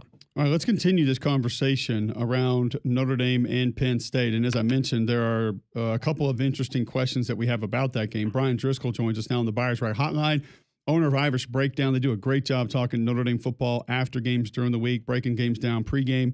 You can find him on YouTube, irishbreakdown.com, at Coach D178. You can find him on Twitter. Brian, what's the initial thought you can give us on some of these injuries? Because, man, if you'd have told me that Xavier Watts was going to miss some time, Riley Mills wasn't going to go, Jeremiah Love was going to miss about a half of football, Howard Cross was going to miss a little bit of time and play with essentially a cast, what it looked like on his ankle. There's no way I would have thought Notre Dame could win that game. Where do we stand from an injury perspective? Outside of Cooper Flanagan, their best run blocking tight end, it doesn't look like anything that happened from the Georgia game is going to be lingering into the Penn State game beyond just guys continuing to be, Jeremiah Lewis is not going to be 100% this season, but he's still good to go. Saw him at practice the other day, the race on, but he's had a race on the last 3 weeks, and he was going through all the drills. Xavier Watts looked fine going through all the turnover circuit drills. And I believe Howard, from what we were told, Howard Cross has had a cramp. That's all that happened to him late in that game, so he should be good. But it doesn't look like there's anything new that's going to result in more guys being out because, as you stated, Notre Dame can't really afford to lose a whole lot more. Obviously, they've lost already 2 starting defensive ends, Riley Mills, Jason Onye, Benjamin Morrison, and then 2 starting offensive linemen this season. So it's been quite a year. What do you make of the matchup this week? Because I do think they match up pretty well. I think their athleticism can be a problem for everybody. We saw that last week with how many swings and misses the Georgia offensive line had. So how do you feel about this matchup compared to the matchup that they had last week? Well, I think this is more of a matchup of similar styles, where last week was a matchup of very contrasting styles. Last week you're playing a big, physical, powerful Georgia team. And the question was always going to be, was it going to be power or speed that was going to win that game? Was it going to be Notre Dame's quickness up front? Was their aggressiveness up front? Or was Georgia's big offensive line going to be able to lean on him? And then on the other side of the ball, it's kind of a similar thing. And this matchup, it's more of a similar matchup. I mean, you talk about Notre Dame's best defensive lineman is a 6'1", 288-pound defensive tackle. Penn State's best defensive tackle, Zane Durant, 6'1", 288-pound defensive tackle. And obviously, Penn State has the advantage on the edge with Abdul Carler. Notre Dame they're very similar in how they play. Tom Allen has Penn State playing very sound defense. They're just not going to give up big plays. They're not going to get around. So I think this is a game that's very similar as far as like how these teams are constructed. Penn State, I think, has 3 portal starters. Notre Dame has 4 portal starters, so they're still homegrown, teams for the most part. So I think this is two very similar programs. It's just going to come down. Both have dynamic running back duos. It's just come down to which team can, be the most physical in the trenches and which offense can execute and make enough big plays to win the game. Brian Driscoll joining us on the Buyers Right Hotline, previewing Notre Dame and Penn State. Is there a part of the offense that you feel like needs to be a little bit different against this Penn State defense? Greg and I have talked about the last 2, how they have seemingly throttled back, shifted down a little bit in the second half, especially. Do they need to ramp it up a little bit more? Do they need to do something a little bit different, spread things out, specifically if they're down Flanagan? What needs to be altered a little bit for this matchup that maybe we haven't seen as much of in the first 2 playoff games? Well, I think the big thing is the quarterback better. I mean, you talk about Notre Dame throttling things down. I think that's absolutely true. But you go back and watch early in that game, and you look at the early in the third quarter, Notre Dame came out, I think, threw on 3 of their first 4 possessions, and Riley Leonard got knocked down on all 3 of those drop-back throws. I mean, that's going to be a big thing. So once you get that 23 to 20-3 lead, it's kind of like, hey, let's not do anything to give Georgia a short field. Same thing against Indiana. You jump up 27-3 in the second half, and you're like, hey, I still remember that interception in our own territory on the first drive. Let's not do anything to give this aggressive Indiana defense a lead. Let's just, do what we got to do and try to run the clock and get this win in advance. But I think against Penn State, you're going to need to see them protect the quarterback better, which is going to, hopefully if they can do that, give Riley Leonard opportunities to get the ball down the field. I think that if you're going to have success against Penn State, yeah, you need to find ways to run football, but you're going to have to soften them up, get more balance. Levens and Eli Raridon more involved in the pass game. You're going to have some one-on-one wins on the outside, with your receivers on the outside. And if Riley Leonard to do that, I think we saw in November he was a much more efficient passer. His QB rating was in the 150s after the Louisville game. So they got to get back to protecting him, and he's got to start making more plays. They don't need to throw for like 300 yards against Penn State, but you'd like to throw for more than 90. I think that's obviously an objective against Penn State. You can't rely on your defense doing what they did and your special teams doing what they did in regard to giving you scores the way you did against Georgia. They can play great, but as far as, hey, let's account for 14 points coming basically from our defense and special teams, I don't think you can rely on that the next 2 games. What do you make of the offensive line's matchup against this defensive line for Penn State? Because Abdul Carter, he was out most of the game against Boise State, their exceptional defensive end, Big Ten Defensive Player of the Year. If he can't go, how much does that change things for this offense? Well, I mean, if he can't go, it means one of the most dynamic edge rushers in the game is coming after your young offensive tackle. So I think that's a huge thing, but they're prepared for him. And that's one thing Notre Dame has faced this year, some really quality edge rushers, even going all the way back to the opener against Nick Gordon. So, they're going to have a plan for that. Notre Dame's going to have to prepare for him. They're going to have to prepare for Dennis Sutton, who he's not nearly as consistent as Abdul Carter, but when he's on, he's really good. He just has to be more consistent looking at it from a Penn State standpoint. They're going to have to be better on the edge. That's really been the weakness for Notre Dame this year, is when their offensive line struggles, it's their young offensive tackles really having a harder time. So I think they're going to have to do some things. I really think that I'd like to see Mike Pembroke ramp up the play action. I think you could do some things to maybe get their aggressive safeties down in the box and give some help on the edge, whether it's a tight end chip, a running back chip, or just using the action to slow them down and then hopefully create some one-on-ones down the field. I think that's something we might need to see a little bit more of in this game to give those tackles some help, because I don't know that you want them blocking Abdul Carter or deny Dennis Sutton all game. But even if it's just Vanover, a quality player too, you're still going to have to be on top of your game against those edge players.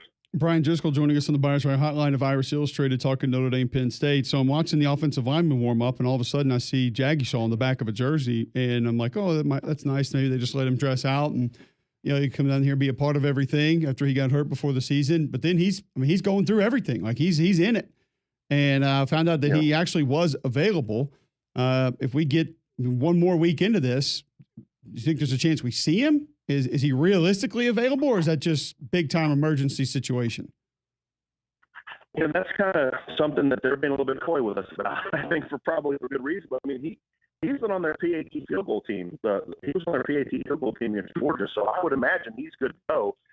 He's been working with the number 2 team at right guard, as you saw in that game, because of Rocco Spindler dealing with that injury. I mean, this is 100% my opinion. I'm not sharing inside information, anything we saw from practice. But with Cooper Flanagan going down to tight end, he's your best run blocker at tight end. Notre Dame did some things in this game to maybe get a 6 offensive lineman, maybe steal a page from Penn State's book in some short yardage situations to get him in the game, because, I mean, that's your most talented kid. I mean, that's a big-time ability. We saw that in the bowl game last year against Oregon State. And if you're struggling to run the football and Penn State's not the biggest, it wouldn't shock me if we see something like that. But he's also, you have another injury, at least you have him to be able to turn to. But I think there's still right now the big thing, Cole, and you know how this is. Yeah, he's healthy now, but there's being healthy and then there's being in football shape and being able to play 50, 60 snaps, and I just don't know. I would agree. Brian, great stuff. I appreciate the updates and appreciate you hopping on, all the help you've given us on Notre Dame. Look forward to catching up with you again soon. Sounds good. Thanks, guys. There you go. All right. Brian Driscoll covers Notre Dame for Irish Illustrated. Go to irishillustrated.com. They do great work there covering the Irish. And not a bad thought there, Greg. Take one of your former starting tackles. Jag, you saw, put him at tight end for Cooper Flanagan, who's going to be out for this game. Give you a little extra boost in the run game. And specifically, if Penn State's down an edge defender, could be a fairly big advantage for the Irish. No, I think it's definitely something worth considering. I mean, they've done with jumbo O-linemen in the past, Mike Denbrock has, so it's not something that I would expect them to live in. Here's part of the problem. Like when you look at Penn State and how they substitute, they're very situationally specific when it comes to their substitutions. They are specialized with how they approach it as well. So that would be one thing that I'd be paying attention to. Like if you go extra lineman, that means you get an extra linebacker in the game. They're pretty good at linebacker, but they're not super athletic. So I could see a scenario where they're maybe not as heavy a personnel, because I think they probably like their athleticism against Penn State. I don't know that for sure. That's the sense I get when I watch them, because I do think their athleticism when they have speed on the field can be an advantage in favor of Notre Dame. But then again, I thought that the speed that SMU had would be an advantage in favor, but they just made too many mistakes to ever really give themselves a chance. So that'll be something I think worth watching, is the substitutions and the cat and mouse game that's played between Mike Denbrock and Tom Allen, the offensive and defensive coordinator, respectively, of Notre Dame and Ohio State. Interesting thought. State. Yeah, interesting thought from a listener coming in on that game and kind of what it would mean. We'll give you that and respond to it next on McElroy and Cubelic in the morning. Before we get to break, we've told you guys a lot here about Freedom Financial, and now we're on Jocks. I'd like to introduce you to our friend and wealth advisor, retirement planning partner. Ted is the co-host of the Retire with Freedom radio and TV shows in Birmingham and Huntsville. Also been designated by Forbes as the #1 financial securities professional in the state of Alabama multiple years running. Ted, what do you got for us today?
8:52, Tuesday, January 7th, right here on Jocks 94.5.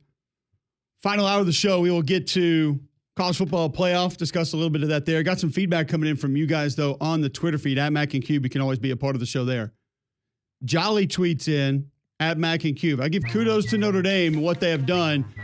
Georgia came in with a backup quarterback. There has to be an asterisk to this win. Georgia was a wounded animal, not necessarily an even match. Are you serious right now? I just read the tweets. I'm not sure why you're frustrated with me. I just read them. You choose the ones to read. What is the person's name that said that? That's Jolly. Doesn't sound like it. Who does he pull for? The dude, Craig Casil, 573747, tweets in, at Cole Cubelic, don't listen to these guys. If you're driving, you will fall asleep at the wheel. Our show? I'm assuming that was directed at me. Correct. So, Craig, I hope you get a good rest. Heck yeah. Well, no, that can't be directed at you. If he's telling you, hey, don't listen to these guys. Well, I don't feel like he's a very experienced tweeter, so to speak. Number one show. So. Xer? But based on his timeline, probably frustrated we're not talking about the Cubs. Oh, okay. Which, I don't know, what does he want to talk, like the potential Vlad Guerrero Jr. trade? They ain't been good since Runnemucker, or whatever his name was. Rowan Gardner? Gardenhoser. That's it, yeah. You talking about Henry? Yeah. Yeah. And Chet Stedman, the Rocket. He's not your father. Just float it. But just to say that this game needs an asterisk, we talked about all the offensive line issues from Notre Dame before the season even started, some during the season. I mean, Pat Coogan had to move down to center. He played great against Georgia. Your number one corner was lost earlier in the season. Your best defensive player, potentially, Riley Mills, didn't go in this game. He didn't play. And then we mentioned that your best running back, your best safety, your best tight end, all gone at different points during this game. I can't get on board with that. I'm sorry. Can't. And it's, just a reminder, this is coming from an Alabama fan's perspective. Just a reminder, was Cardale Jones a backup in 2014? Yes. If you have that much time between games, it's not like a 1 week, hey, we just found out this guy can't go. Boom. It's different. Like when you have 3.5 weeks to get a guy ready, it's very much a pretty fair fight. The backup in that scenario will be prepared just like the starter would be prepared in that scenario. Now, tell me why they lost that game. Was it because of their backup quarterback? No. No. Not in my opinion. Was it because their offensive line can't block at all in pass protection? Big part of it. Yes, that's also why. Special teams just not being great. Cash Jones missing a tackle. I mean, literally simple as that. That's why they lost the game. And guess what? Notre Dame deserves immense credit for that. And I don't care who the starting quarterback was. You get 3.5 weeks to prepare. That guy's as good as Carson Beck's going to be in that scenario, in that game.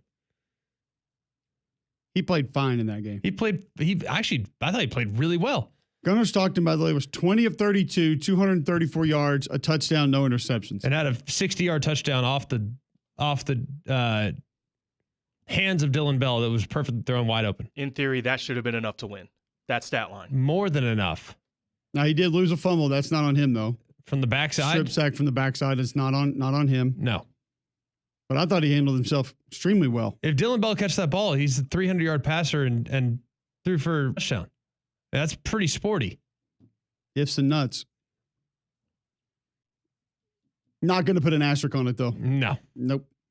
Not going to do it. Probably won't. Not going to be there. Following on Malacia's tweets, pulled for the Cubs, I'd try to go to sleep while driving, too. Oh, no. I just read the tweets, man. I don't know why you're mad at me. Oh, no. I just read what people send into the show. That's all I can do. Wow. I'm here for the listeners, even the ones that are asleep.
Morning.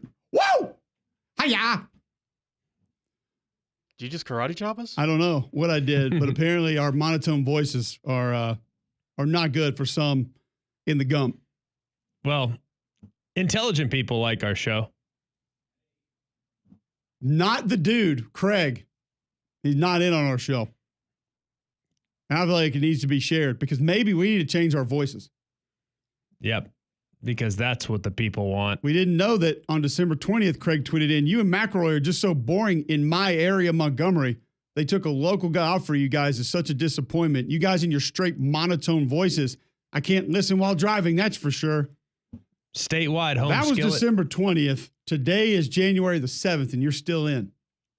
You still here. Congrats to us. We back. Sports Radio 740. Your 7 to 8, 10 a.m. time slot sucks. Those guys are awful. Extremely boring. This is one of the shows you went with in place of somebody else? Yeah, it is. I wonder why they We went need to talk more Bears. I wonder why Let's they talk went with Caleb us. Williams, what he needs to do to get it right. Oh, because I'm sure that would make this guy happy, given some of the other things he likes to tweet about. What? Mm, I'm not reading those on air. Oh, I know. jeez. What do we need to change about our voices? Let's get this corrected right now. Let's do it. Everybody, you have a say in what Greg and I need to change about our This monotone is a safe voices. space. I want to know. Do I need to yell more? Do I need to more? Do I need more yippee skippy? Yeehaw. What do I need to do? I mean, it'd be fun if you talk like the counter guy at your hotel in Houston, but I don't think you would. Or in Dallas. I don't think you would. Hummus and charcuterie. Maybe that's it. I just need a little personality like that guy had. There you go. That's what we call it. That was just the overnight snack options. Yes. I don't know. Do I need more inflection? Like, tell me, technically, Craig, what I need to not put you to sleep at the wheel. I won't be too worried about him falling asleep at the wheel. What do we need to do to get you more amped up here? To be more exciting, to not be monotone. I've never been accused of being monotone before, by the way. This is the first. Take calls from like Squirrel or somebody. Didn't He's he going to transfer? Florida State, by the way. Yeah. Oh, I'm not that Squirrel. He's out the demo. If he was, He's out if the he was market. coming to Auburn, or I'm sorry, if he was going to Northwestern, we'd probably talk about him. All I know is that Cole and What do you I, need to talk Cubs bullpen? yeah, The hell you want us to talk about to make you happy? spring meetings, Where are we on?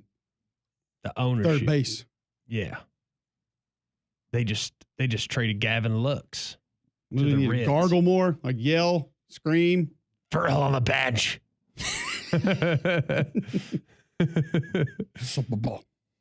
I don't know. What do I need to do to be more non-monotone? What is the opposite? Eccentric. Ooh, I like that. Yeah, that might work. Lively? Multi. I don't know. I feel like people would rather have information than give fake yelling. I think people just like to be talked to like an adult. I don't know. Yeah, I got some evidence that proves otherwise. Yeah, right in probably front not. of me. I don't know. I feel like we both are in a world in, this whole media space, strange as this space may be, that we're both doing all right. I mean, No. we've had success in our profession to this point. Doesn't mean it's going to continue. It is a subjective business, but I would say you've been doing this for how many years? 15, 20? Man, how long have I been doing? Yeah, Conan 15. 15. Full time. I've been doing a it. couple of stints where I had to leave. So I've been doing it for 11. So in 26 combined years, we've done, I feel like, pretty well. However, I've only been on in Montgomery for about a month. So lesson learned. Oh no, you had a stint earlier. Did I? Yeah. When you were middays, you were there then. Oh. Maybe he was. That's when they won the title, so he wasn't listening. Because Maybe it he was those eccentric guys that put yes. us over in Montgomery. Correct, then. right, Got right. it. Noted. Noted. Multiple go back bank and, accounts. Go back and listen to a couple of those. Mm. Get some examples for that one. Landrum kept us alive. Tell us what you want. I love criticism and I love constructive criticism, but give me the direction to go. Do you want me to yell? Do I need to change my accent more often? Do I need more voice inflection? Do I need to enunciate better? What do I need to do? Will be NPR? I don't know. What do I need to do to not be monotone? I think just not suck. I've worked on that for years, Greg. Doesn't seem to be going well. That's the goal. Yeah, this isn't FS1 though. No. When I wake up in the morning, I think to myself, let's try not to suck today. And I think my success rate's about 47%. 53%, terrible. 47%, decent. But I'll take that. I'll take that ratio. We're going straight monotone, homie, from here on out. I'm not too worried about it. Brandon tweets in, regarding changing your voice, we need more RAC. Mac needs to talk more in his Southern accent. Well, just bring up a coach. Every coach has a Southern accent. That's about the only way that we get to the Southern accent. I don't know why every coach has a Southern accent. Don't ask. I mean, I've had, several meetings with coaches that are from like Boston, but yet Brian Kelly, Southern accent. Bill O'Brien, Southern accent. I don't know why. Well, he changed his when he got here. It's the coach voice. So, following on Malaysia's tweets in, says, I think Cole Cubelic should do a Southern gentleman voice the rest of the show. At John Saber. See, Cole I like how he tags you like you're the one that's going to make me do that for the rest of the show. Like there's a button you push, and all of a sudden I go into Southern Gentleman guy, and we talk about cash. See, but the problem is with your Southern gentleman is you just don't have quite as much of a lean in. You'll have a little bit of a... Still a little monotone. You'll have like a Southern gentleman that became an offensive line coach. That's the difference. What we need up here is a Singletary or a Urlacher in our defense. If we had us a Richard Dent, I feel like we would have enough to stop some of these foes we'd be facing. So the opposing team are foes now? If we had a sweetness to pitch the ball to. Day's the enemy, Greg. We just don't have the speed like Willie Gault anymore. Our quarterback doesn't have the edge like Jimmy McMahon did. If Caleb Williams would wear a headband around his neck with the commissioner's name written on it, we would win games. Paint them fingernails another color. Maybe Chicago blue. Paint those colors back to natural. Maybe clear. Use Auburn, these Mississippi State. If we just had us a Devin Hester keep returning kicks again. Why can't this kid sling it like old Tyrannosaurus Rex used to back in the day? What do the Bears need to do in the draft this year, Greg? I don't know. Same bill that we have every day. Don't suck. Draft a good player. Yeah. That's where I'd go. Take players. Next on Mac and Cube in the morning, should the Bears move south? Birmingham Bears does have a ring to it. That would work. We can get their stadium. Oh, we already have one. Let's ride. 2, really? They can. I probably don't want to play in Legion. Oh, why not? We'll fix it up. It's monotone. Paint job. Paint it up. Get it going. Monochromatic, not monotone. They doesn't speak. Exactly. Yes. I don't know if I can keep that the rest of the show, but maybe we'll give it a go. I think we can always do the Southern gentleman accent. The problem is it doesn't always apply. That is fair. It's usually circumstantial. If you use the same accent all the time, it seemingly loses its mystique. I feel like the problem here is probably that we have not celebrated yet the Bulls climbing to one game below 500 with a 114-110 win against the Spurs last night. Wembanyama 23-14-8. But how about Zach LaVine? 35-10-8 last night for the Chicago Bulls. Was retiring Derrick Rose's number 1. That was it. That was 13 of 39 from the three-point line last night for the Chicago Bulls. And? Now 17-19 on the season, Greg. Yeah.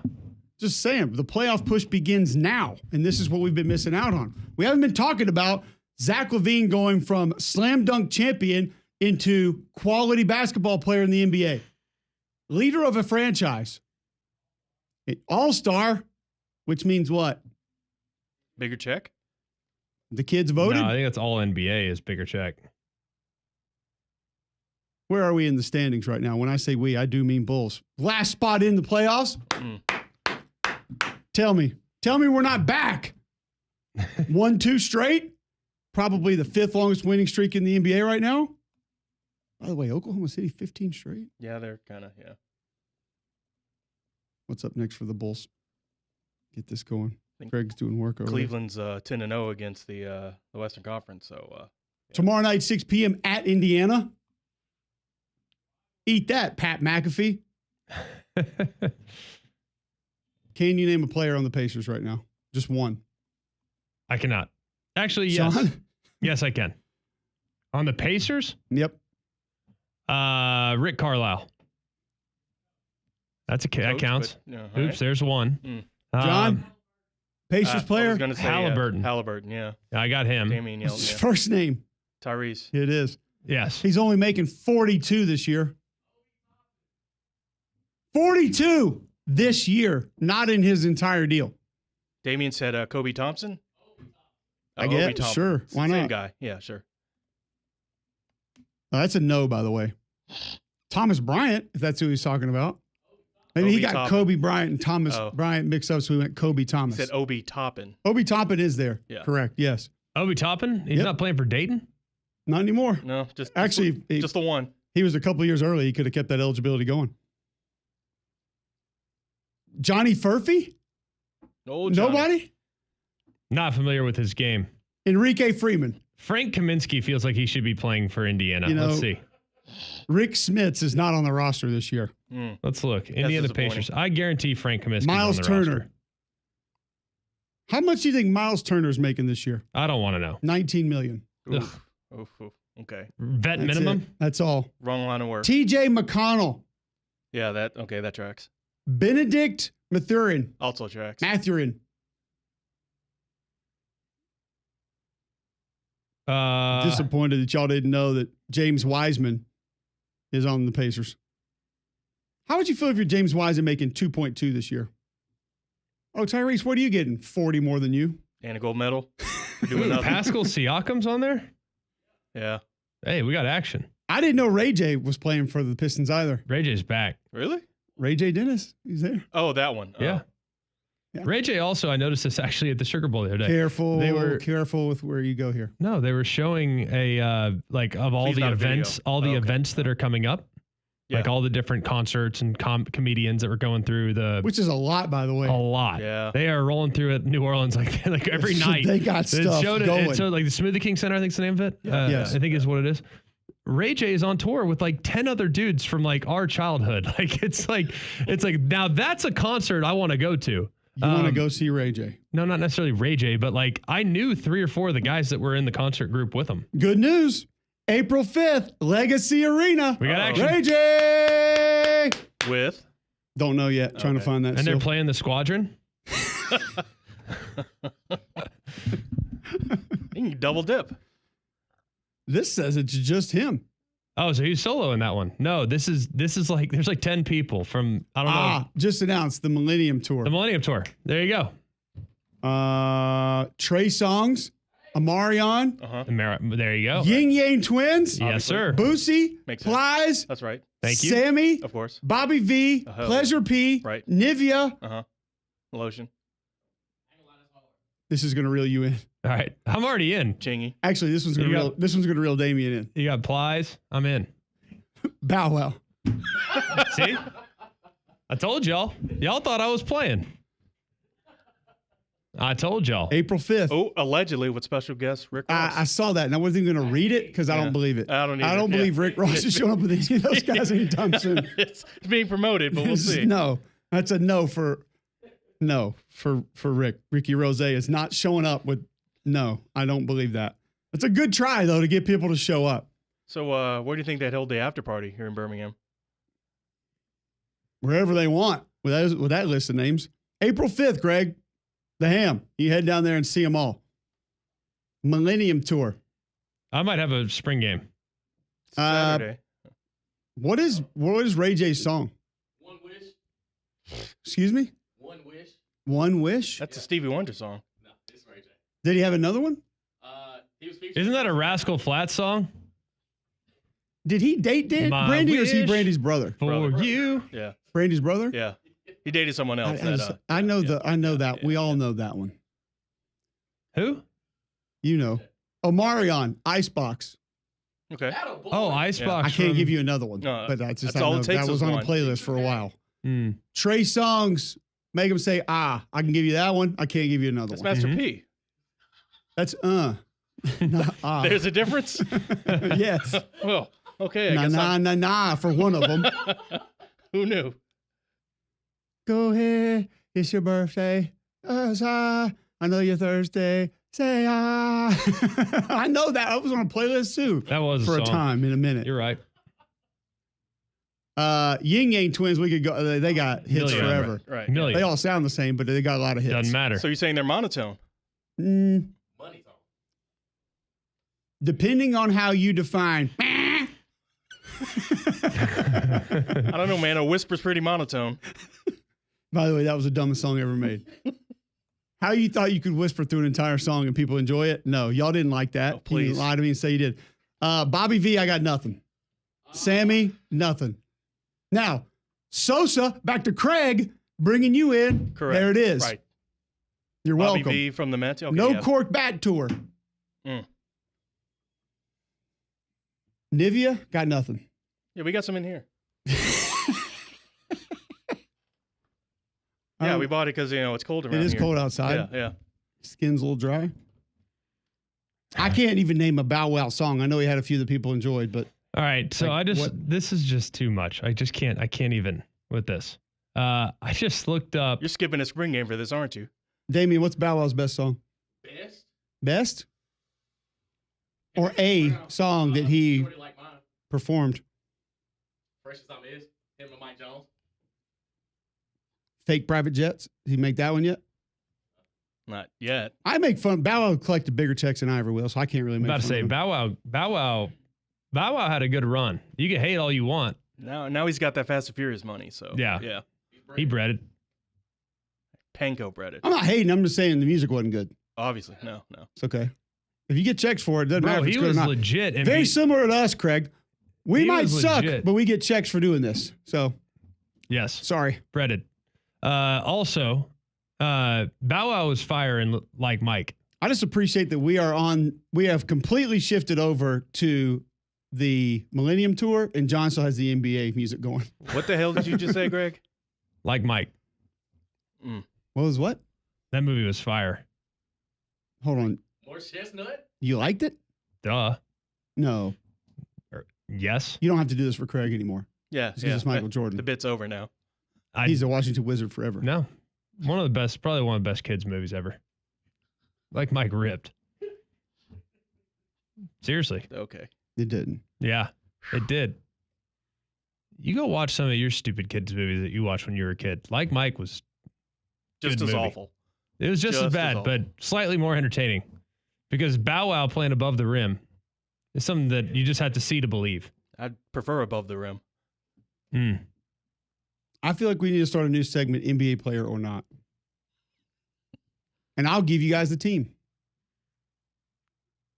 Like Chicago Bulls, Taylor Horton Tucker, on the roster or not? He absolutely is. I'm going to say on reserves. 6.9 points per game. And then let's guess his salary. $31 million a year. I don't have his right in front of me. I can get it for you quickly, though. Horton Tucker, 2.087. Tori Williamson, Chicago Bulls, yes or no? She was a wrestler back in the WCW That's days. I'll say no. Tori Wilson. That what Same you said? thing. Was she on Netflix yesterday? One of the few that wasn't. I'll say no. Tori Williamson is not, or whatever he said. You're correct. It's Tori Craig. Mm. Craig. He's like the Megan Stallion. You guys can keep talking about your stupid NBA. I'm looking up Javon all Carter, the- Chicago Bulls, yes or no? I'm looking up That's all the real, best yeah. Plies songs. Give me the one, please. Shawty. Shoddy. Hypnotized. Yes, sir. That's Biggie, by the way. Yeah, it's been taken. Okay. Yeah. Whatever. I mean, we don't All need the above. All the above. That's actually all not the terrible. above. I do know that one. was. I've heard of it. That song's fire. We are back. Chris Giddey, Chicago Bulls, yes or no? Yes. No, that feels like Villanova. First off, Damien, it's a fake person because I took Josh Giddey and Chris Duarte and put them together, so it's a no. And you would even be wrong by trying to put him on a different team because he doesn't exist. More NBA player, yes or no, next on the non-monotone McElroy and Cubelic in the morning.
Macon Gravely brings up a great point.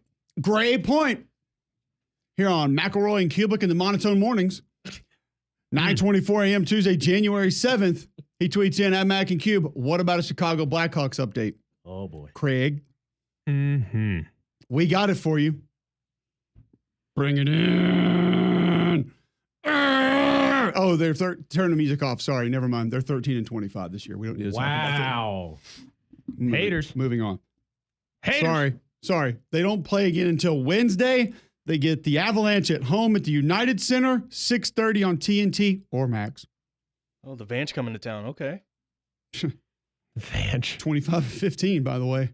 They better watch out for that Vance. They're about to get trapped in it. There'll be no escaping it. Just saying. Greg, your Toronto Maple Leafs, by the way, 26-13. They lead the Eastern Conference, Atlantic Division, that is. The Caps lead the Metropolitan 26-10 with 4 OTL. I don't know. What's OTL? Outside the lines. Yeah, ESPN show that's kind of half on SportsCenter. Gotcha. God, the one year I jump on a team and I try to support them, and this is what you do to me, Rangers, 18-20. You jumped on them last year, That's so what I'm it's saying. 2 years. Oh, so I have a new year. I have a Yes. new team this year. Maybe it'll be the Winnipeg Jets, 27-12. They lead the Western Conference Central. Y'all knew that. And those Vegas Golden Knights will not go away, 27-9. I believe best record in the NHL. Dynasty. Yeah, you can't stop them. 57 points on the year. 26 rows. 24 RWs. Okay. Only one SOL. Figure like all it takes is one. They've won 2 straight. Dose? Yep. Blackhawks, not a great year. That's why we didn't go there. Y'all wondered. Now you know. Knowing is half the battle. My daughter asked me last night, she said, we were getting in bed, and she said, Daddy, tell me a story about the one thing you always wanted at Christmas that you never got. So she got to hear the story of the G.I. Joe aircraft carrier. They still have that? We went to Instagram on the 80s Toys account and found a photograph of it and showed it to her. And I was like, look at those 3 children next to that thing. It's still Look how much fun they're having. The commercial was lit, though. Straight lit. Where's the captain? Running around the ship. Never had it. I bet that thing cost like $700 back in 85. 700? I don't remember the price, but you wanted it bad. Too much for my house. I only think they made like 10 of them. You didn't even see them in the store. Like not even Toys R Us had that thing. I saw it in the catalog. Catalogs everywhere. Yeah, like Kmart never had it. Service Merchandise never had it. So I want to know who really had it. KB Toy and Hobby didn't have it. Go Brookwood Mall every weekend. You weren't finding that thing. I feel like KB Toys was pretty sweet back in the day. They had everything. Yeah. They even made their own baseball cards. Yeah. But they didn't have an aircraft carrier. Didn't need it. Well, I did, and I never got it. So she got to hear about it. That was it. I didn't get this. I'll never let that happen to you. Well, that's another voice we haven't brought out yet. Yeah, the nerd voice. There you go. He's trying to go non-monotone radio. Give him credit. That's what it is. It's just the Give nerd him a voice. little cred for what he's trying to do right That's now. all it is. What was I saying? That's another one we hadn't, the muscle we hadn't flexed. Greg, Helena Old Town Live lineup or the, what was our other tour called? Millennium. Tour. Which one? You only get one. I hadn't seen the tape of Helena Old Town Live. Commercials on right now. Who's headlining? Old Town? That guy, I think. Don't know him. There we go. JJ Gray and Mofro with Paul Thorne. Adam Doliak, he played linebacker for Buffalo this year. Don't read July 3rd, by the way. Yeah. Actually, Craig would enjoy it. No, absolutely. Oh, Yeah. He'll be all in. That's for him. He's still recovering from yesterday, probably. All right, I'll see you guys tomorrow. I think I've done my fill today. I think that's enough. Okay. Yeah, we've done all we need to do today. Moving on from that one. Drake Great texted in and said Sears had it, Cole, back in 85. Not in Birmingham, they didn't. They may have had one. Definitely. Well, yeah. We didn't do Sears. Where was Sears back in the day? Was it in the Galleria? Was it?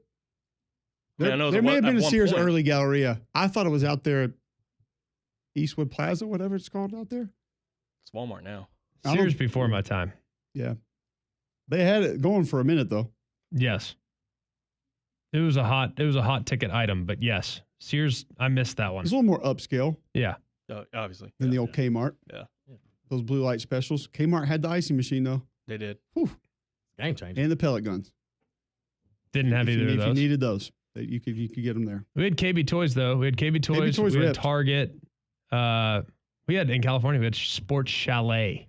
I mean, it was so weird when I used to go to to go to my family's house in Columbia, South Carolina for Christmas, Thanksgiving, whatever. Mm-hmm. They all went to Target, and it was so odd because Target. I didn't know what it was, and I had never seen it. We didn't have it. Yeah. Obviously, we know what it is now, but that was like their sort of everything store. I was just like, what is this place? When I went to college, my first year in Atlanta, not only did they have one in there, 2 stories. Blew my mind. Wow. We had the supermarket in Maplesville and Dollar General. That's what's up. And Wait, separate? Both Oh, of yeah. them? Right beside each other. Still there to this day. Dollar General rips. You ain't lying. Dollar General might be the biggest sham of any corporation on earth. Why? They know their Because it ain't audience. all a dollar. Doesn't matter. They tried to tell you everything's going to be a dollar. No, I guarantee you that was Dollar their Tree. game plan going in. dollar generally. Well, The game plan going in was essentially YouTube TV. And we're going to do this for the first 6 months, get people's attention, and then whoop, everything's going up. yeah, well, So Family Dollar. There will did be no more Family dollar. Dollar did the same thing too. Yeah. Mm. They knew what they were doing. They get everybody reeled in by, it's all dollar. Well, the Dollar Tree's doing it now. And then you see that they have everything you're going to need from a junk perspective. And so now that's just where you go. No one asked the question of why is it not all a dollar anymore? That's how y'all started. And that was the whole marketing, flip the script on us, just like YouTube TV, $49. got him. Yeah. It's like double now. And they're going to keep going up because no one's going to cancel it. What I don't Like understand, Brian down the hall, where are you going to go watch TV? He says he's canceling it. Where are you going to go? You going to put a satellite on your roof again? Here. just come. We got the come to Pac-12 work. network over here. Yeah, Allegedly. nothing Not, tells. not anymore. No, it's Yeah, still there. right. Well, it doesn't actually show things. We still got the channel. Finally. Not important to see things. Content, unimportant. Brad Chandler, Sears was definitely in the old Century Plaza in Irondale, had its own entry on the far left side. So you know it's important. Oh, Had to be. That makes sense. I see why the Brady Bunch always dressed up when they went to Sears. Sears did separate itself from Kmart and service merchandise. They had like appliances Oh yeah, yeah. and then also toys, also clothes, also jewelry. Tools. I mean, you talk about it, everything. Yeah, we didn't have. You can't get a washing machine at Walmart. No. What happened? I don't know. We didn't have these things. Thanks, Sears. You had a These are fancy. chalet. What was your sort of everything store growing up? Target? Target. Yeah, Target was the one. That was the one. That was the Honestly, one. when we moved to Texas, it was Academy. I mean, you could literally get everything you wanted at That's- Academy. Yeah. That's Texas speaking. That right is a there. Texas thing. Like Academy was right down the street. Bow It and was arrow. pretty easy. Basketball, You could literally go in there. I belt mean, buckle, it Antler was the urine. Bucky's. Boots. It was the Bucky's before Bucky's. Like you could literally do anything you needed to do. football, shotgun, golf Yeah. club, It's all right there. rain You had it all. boots, Big League Chew. umbrella, It was all right there. bucket. They got shovels in there. Lure. There. Bait. Pickaxe for when Probably. you're mining Yep. Probably. down in the valley. Got Yep. it all. Pretty close. All right, minus maybe we should helmets. talk some football on the other side. Why? I don't know. To not be monotone. What football would you like to discuss when we come back, Greg? Probably the football kind. Narrows it down. I think playoffs are always a fun topic of conversation this time of year. You sure it's not monotone? No. Okay. Could be. Tell our listeners about Bromberg's. Bromberg's great. They've been terrific. Have always really appreciated the type of service I get when I walk in. The sales staff's amazing. They've become good friends of mine and my wife's. Excuse me, not wives, not plural. Possessive. Wife's possessive. Yeah. You're not out It west did anymore. It did sound a little bit like I'm very appreciative though of the friendship that I've cultivated with a lot of their sales staff. Have made it easier on me when I walk in the door. I know exactly what I'm going to get. I know exactly and they just try to keep me within the budget and they give me the best options. Make sure that I purchase something that will be in our family for a very, very long time. So go and check them out. One of their two locations, Mount Brook Village and the Summit. You can also shop online at brombergs.com. All right, when we come back, non-monotone football discussion. Next, McElroy and Cubelic in the morning.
All right, 9:38, Tuesday, January 7th. Jocks, 9 of you guys tuning in. Appreciate all the feedback. Jolly tweets in, I'm a Bama fan, just an observation and an opinion. I think if Beck plays, it's maybe a different game. More experience, more reps in big games. Like I said, just an observation. I didn't take anything away from Notre Dame in their win. Well, I tell you, I just didn't see a lot of balls that, Carson Beck completes that Gunnar Stockton didn't or didn't have the chance to. And then maybe some of the mobility being a little bit less might have hurt Georgia even more. I don't think that was much of a factor. But that's just my opinion. So we'll see. Same page. We did say earlier in the show that we would hear from a couple of these coaches, and we spent some time on Texas and Ohio State. Get to that in just a moment. I want to tell you about Game Day Men's Health. If you are feeling down, on edge, if you are lacking sleep, Game Day Men's Health wants to help you overcome that. It could be the effects of low testosterone. You can feel better. It can happen. Game Day Men's Health can help you now, and they have multiple ways that they can help you. Weight loss, multiple programs there that they can get you on, help your nutrition, help your health, get some of that weight off, and they have multiple programs to help you with both, and you can save 10% on any of those programs by mentioning Cube when you walk in the front door. GameDayMen'sHealth.com. Go there now. Set up a free consultation. You get a free PSA test, free testosterone test. They'll talk to you about your weight and give you all the different options that they have to be able to help you with those. Holistic approach to health and wellness. Great people, great staff, no pressure. They're not going to try to push you into anything that you don't want to do. Locker room environment there at Game Day Men's Health. So again, book that free consultation now at GameDayMen'sHealth.com. That's GameDayMen'sHealth.com, and tell them you heard about them right here on McElroy and Cubelic in the morning. Steve Sarkisian talking about Quinn Ewers and just the growth that he feels like he has made across the course of this season. Early on, he should have still been a senior in high school, and when we got him back, he was still, in our eyes, a freshman at that time. And so there's been a lot of development. I would say physical development, but I would also probably say mental and emotional development to watch him grow into the leader that he's grown into for us. His ability to have the poise and composure he has, not only on the field, but off the field. I think that's all from a seismic shift from maturity standpoint, like I said, physically and mentally. And also Steve Sarkisian, just on this team and their obsession trying to win a national championship. The journey's not done. The mission's not complete. It's still a driving force behind, what we do every day. We stay so late, why our players are, come in on an off day. And they're in here watching tape, working out, stretching, striding, getting rehab. It's all that. None of this is guaranteed. Today's not guaranteed, but none of this is guaranteed. It's not like next year, we're back in the Final Four for the second consecutive. Us didn't make the 12-team playoff, never mind the Final Four. So nothing's guaranteed. Nothing is guaranteed. And I'll tell you, the biggest concern with this game, Greg, might be the weather over there in Dallas that they potentially are going to have to deal with. As you know, City does not do so well with freezing temperatures and ice. Just see Super Bowl a couple of years ago. But it's beginning to look like it could be a real issue as far as people getting in and out. Yeah, I'm a little concerned about getting back here, to be honest with you, on Friday, but I do think that it will be something you need to be mindful of if you are listening to the show and plan on going to the game. As someone that lived in Dallas for a vast majority of my life, be careful. This place will shut down if the weather does not cooperate. So that's all I would say. Just something to be mindful of, but it should be a very interesting game. How do you feel about Texas's defensive line against Ohio State's offensive line? I love the matchup individually for Texas. I think that if you're asking me, Bill Norton, Vernon Broughton, Barron Sherrill, and those guys, can they hold their own? Can they stack? Do they stack up well against the Ohio State offensive line? Yes. Excuse me. Absolutely. That was me trying not to be monotone, by the way, clear my voice on the air. I think that those guys are just flat out better. I think they're more physical. Better than Oregon. Yeah. Better than Michigan. Jordan Burch had a good game against Ohio State. He didn't make a ton of plays, but he won against that group. That's my problem here. And this is what's made Ohio State in the playoffs and where they're a little bit difficult to sort of judge and discuss. And I kind of asked this question earlier in the week about, even if you're the diehard Ohio State fan, you have to admit it has not been this consistently all year. And the ones that are in touch with reality will gladly say yes. And they'll say that after the Oregon game, some things changed defensively, but Chip Kelly has not been operating this offense in certain ways consistently the way that he has been.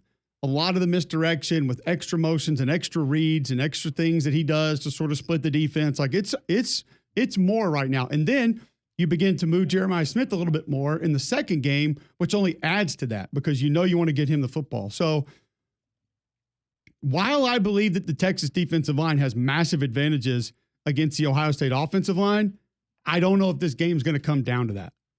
Fair. One, I don't think Will Howard's going to sit in the pocket. They haven't asked him to do that much. Two, they're going to move things in so many different directions in so many different ways that let's just say Vernon Broughton dominates whoever's in front of him. Yes. How much impact is that really going to have on the game? Let's say Barron Sorrell just whips the right tackle for 4 quarters. How many plays does that actually end up making for Texas? Yeah. That's the part that I struggle with. Fair. I don't think there's anything wrong with wondering that, struggling with that. I think it's all completely within reason.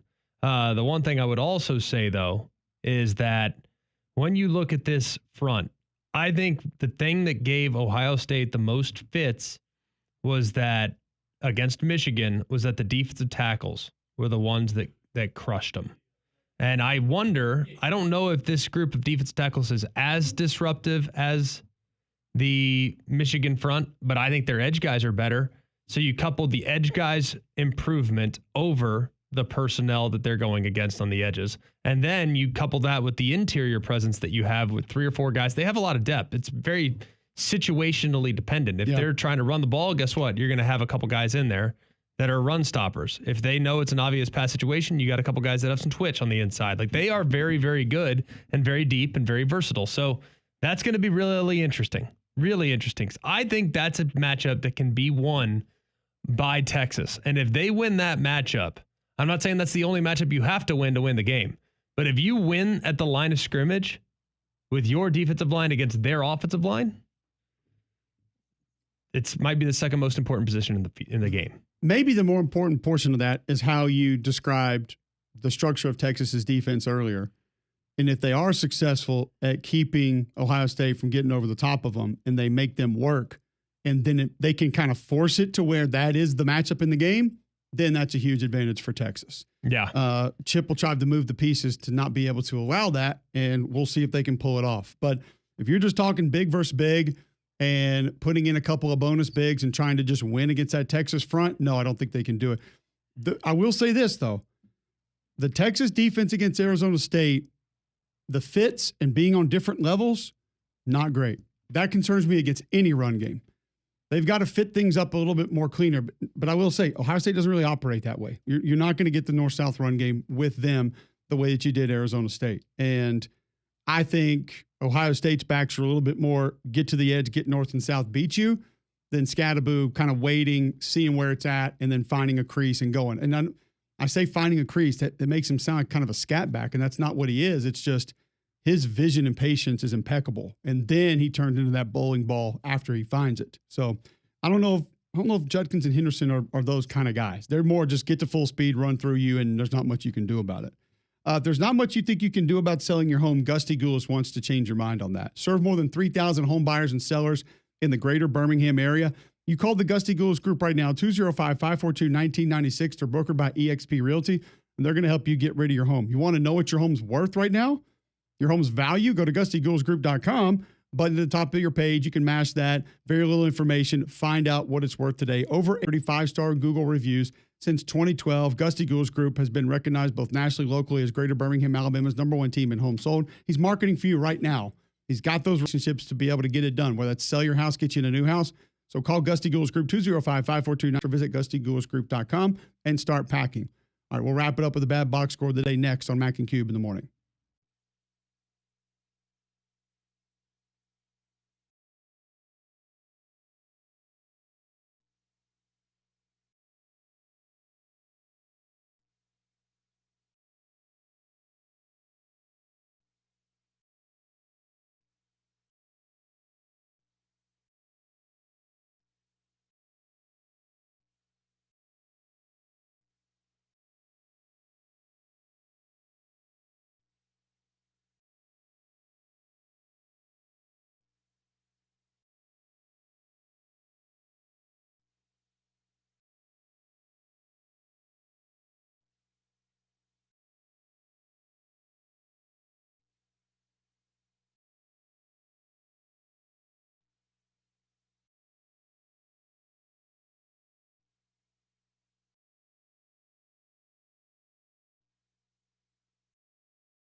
All right, final segment of the show. 3-man front coming your way next. Then Paul Feinbaum right here on Jocks 94.5 at 9:50 a.m. Tuesday, January 7th. Get to our plural of the day in just a moment. And we have an all-timer warning.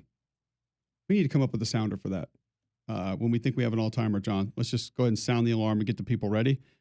We will move to that in just a moment. But if you're looking to move out of your home, Greg, who do you need to call? That'd be Crocker Movers, which are a local company owned by an Iraq War veteran, Eric Crocker. Crocker believes in hiring movers you can trust to complete full background checks and run drug tests on every single employee. These are good guys, and you can trust them in your home. Whether it's your whole home packed to move your company headquarters, move across country, or you just want them to come rearrange your living room, these guys got you covered.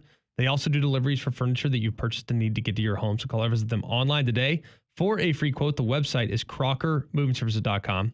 It's crockermovingservices.com. Support your veterans by choosing Crocker Moving Services for your next move. Let's get to our bad box scores, plural of the day. All-timer, we will wait on that one for just a moment. We'll go local here first. The Shelton State Community College. Are they the Buccaneers? Stingrays. They're the Bucks. Took on the Jones College. The Boros. Nope. Are they the Jaguars? They're not. And say the Jayhawks. In the right family. They are the Bobcats. The Bucks go to 12-3 with an 84-37 win in women's hoops yesterday. JC goes to 3-8. Your score was 46-18 at the half. Not great. Okay, well, hey. Shelton State shot 35 of 72, 6 of 26 from 3. Your rebounding differential was 50-32. Okay. Jones College, 16 of 58 from the floor. They shot 9 threes. How many did they make? Just one. Okay. They didn't live and die by it. Of those 42 misses that they had, 7 offensive rebounds. Okay. They just didn't want it. Now, they did just turn the ball over only 25 times. That's it? That was all. We've seen 4 or worse. 5 starters for Shelton State were in double figures. Yeah. So, yeah, you got that one going for you. That's it. Love that. All right. The Loyalty College Prep. They're the Lakers. They're not. Sellouts. No. Let's say the Blowouts may have been more appropriate here. Let's say the Pals. They're the Wildcats. And they just went down to the Redlands Community College River Rats. Trees. No, they're the Red Hawks. They're the Cougars. Okay. Right there. And the Cougars took this one 122-54. That's a double up. Triple dig. Triple dig, double up. Redlands Community College now 12-2 on the season. I do not have statistics for Loyalty College Prep, as someone probably when that game got to 64-31 at the half said, you know what, turn that off. We're good. That was it? I will let you know, though, that Redlands Community College went 52 of 84 from the floor. Oh, they were just hot. That is 62% from the floor. 5 of 18 from 3, 11 of 12 from the free throw line.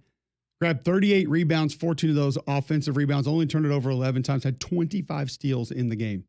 25 steals. 25. Savon Myers, 4 of 5 from 3, finished with 19 points. And that was 4 of the 5 3-pointers that they hit in the game. Okay. In men's college basketball action last night. So there were actually a couple that we could have gone to, like Lawson State knocked off Southern Crescent Technical College 76-41 last night. Okay. That was one that just, if you're looking for another option there and maybe another way to go, just a little bonus bad box score of the day there that we could have thrown out. Or maybe you would like where did that one go? I wanted to get to tell you guys about Northeastern Oklahoma A&M College, who just snuck past the Jets of Northern Oklahoma College, Enid, 74-37. Typical Jets. Chipola College, don't say it, it's not it, just snuck past Enterprise State Community College, just nudged past them 107-43 last night. 107-43, huh? That's close. I actually don't even have a box score for that one. So I'm not sure if it's suitable for the segment, but that was the final score of the day. The bad score of the Correct. Texas Western, Greg, your hometown college, they struggled against Clarendon College last night. I'm from Northeast Texas. Women's hoop. I'm glad the Texas 65-46 was your final That's there. not that bad. 46 points in a basketball game. 19 points differential. 20 of 62 is bad from the Not floor. great. That's what got him. That's not 0 for 4 from the free throw line, even worse. That's atrocious. It's not good. Not great. Well, I hope we got over our monotone blues here today. I think we did. We've all learned our lesson to just be more lively and bring more life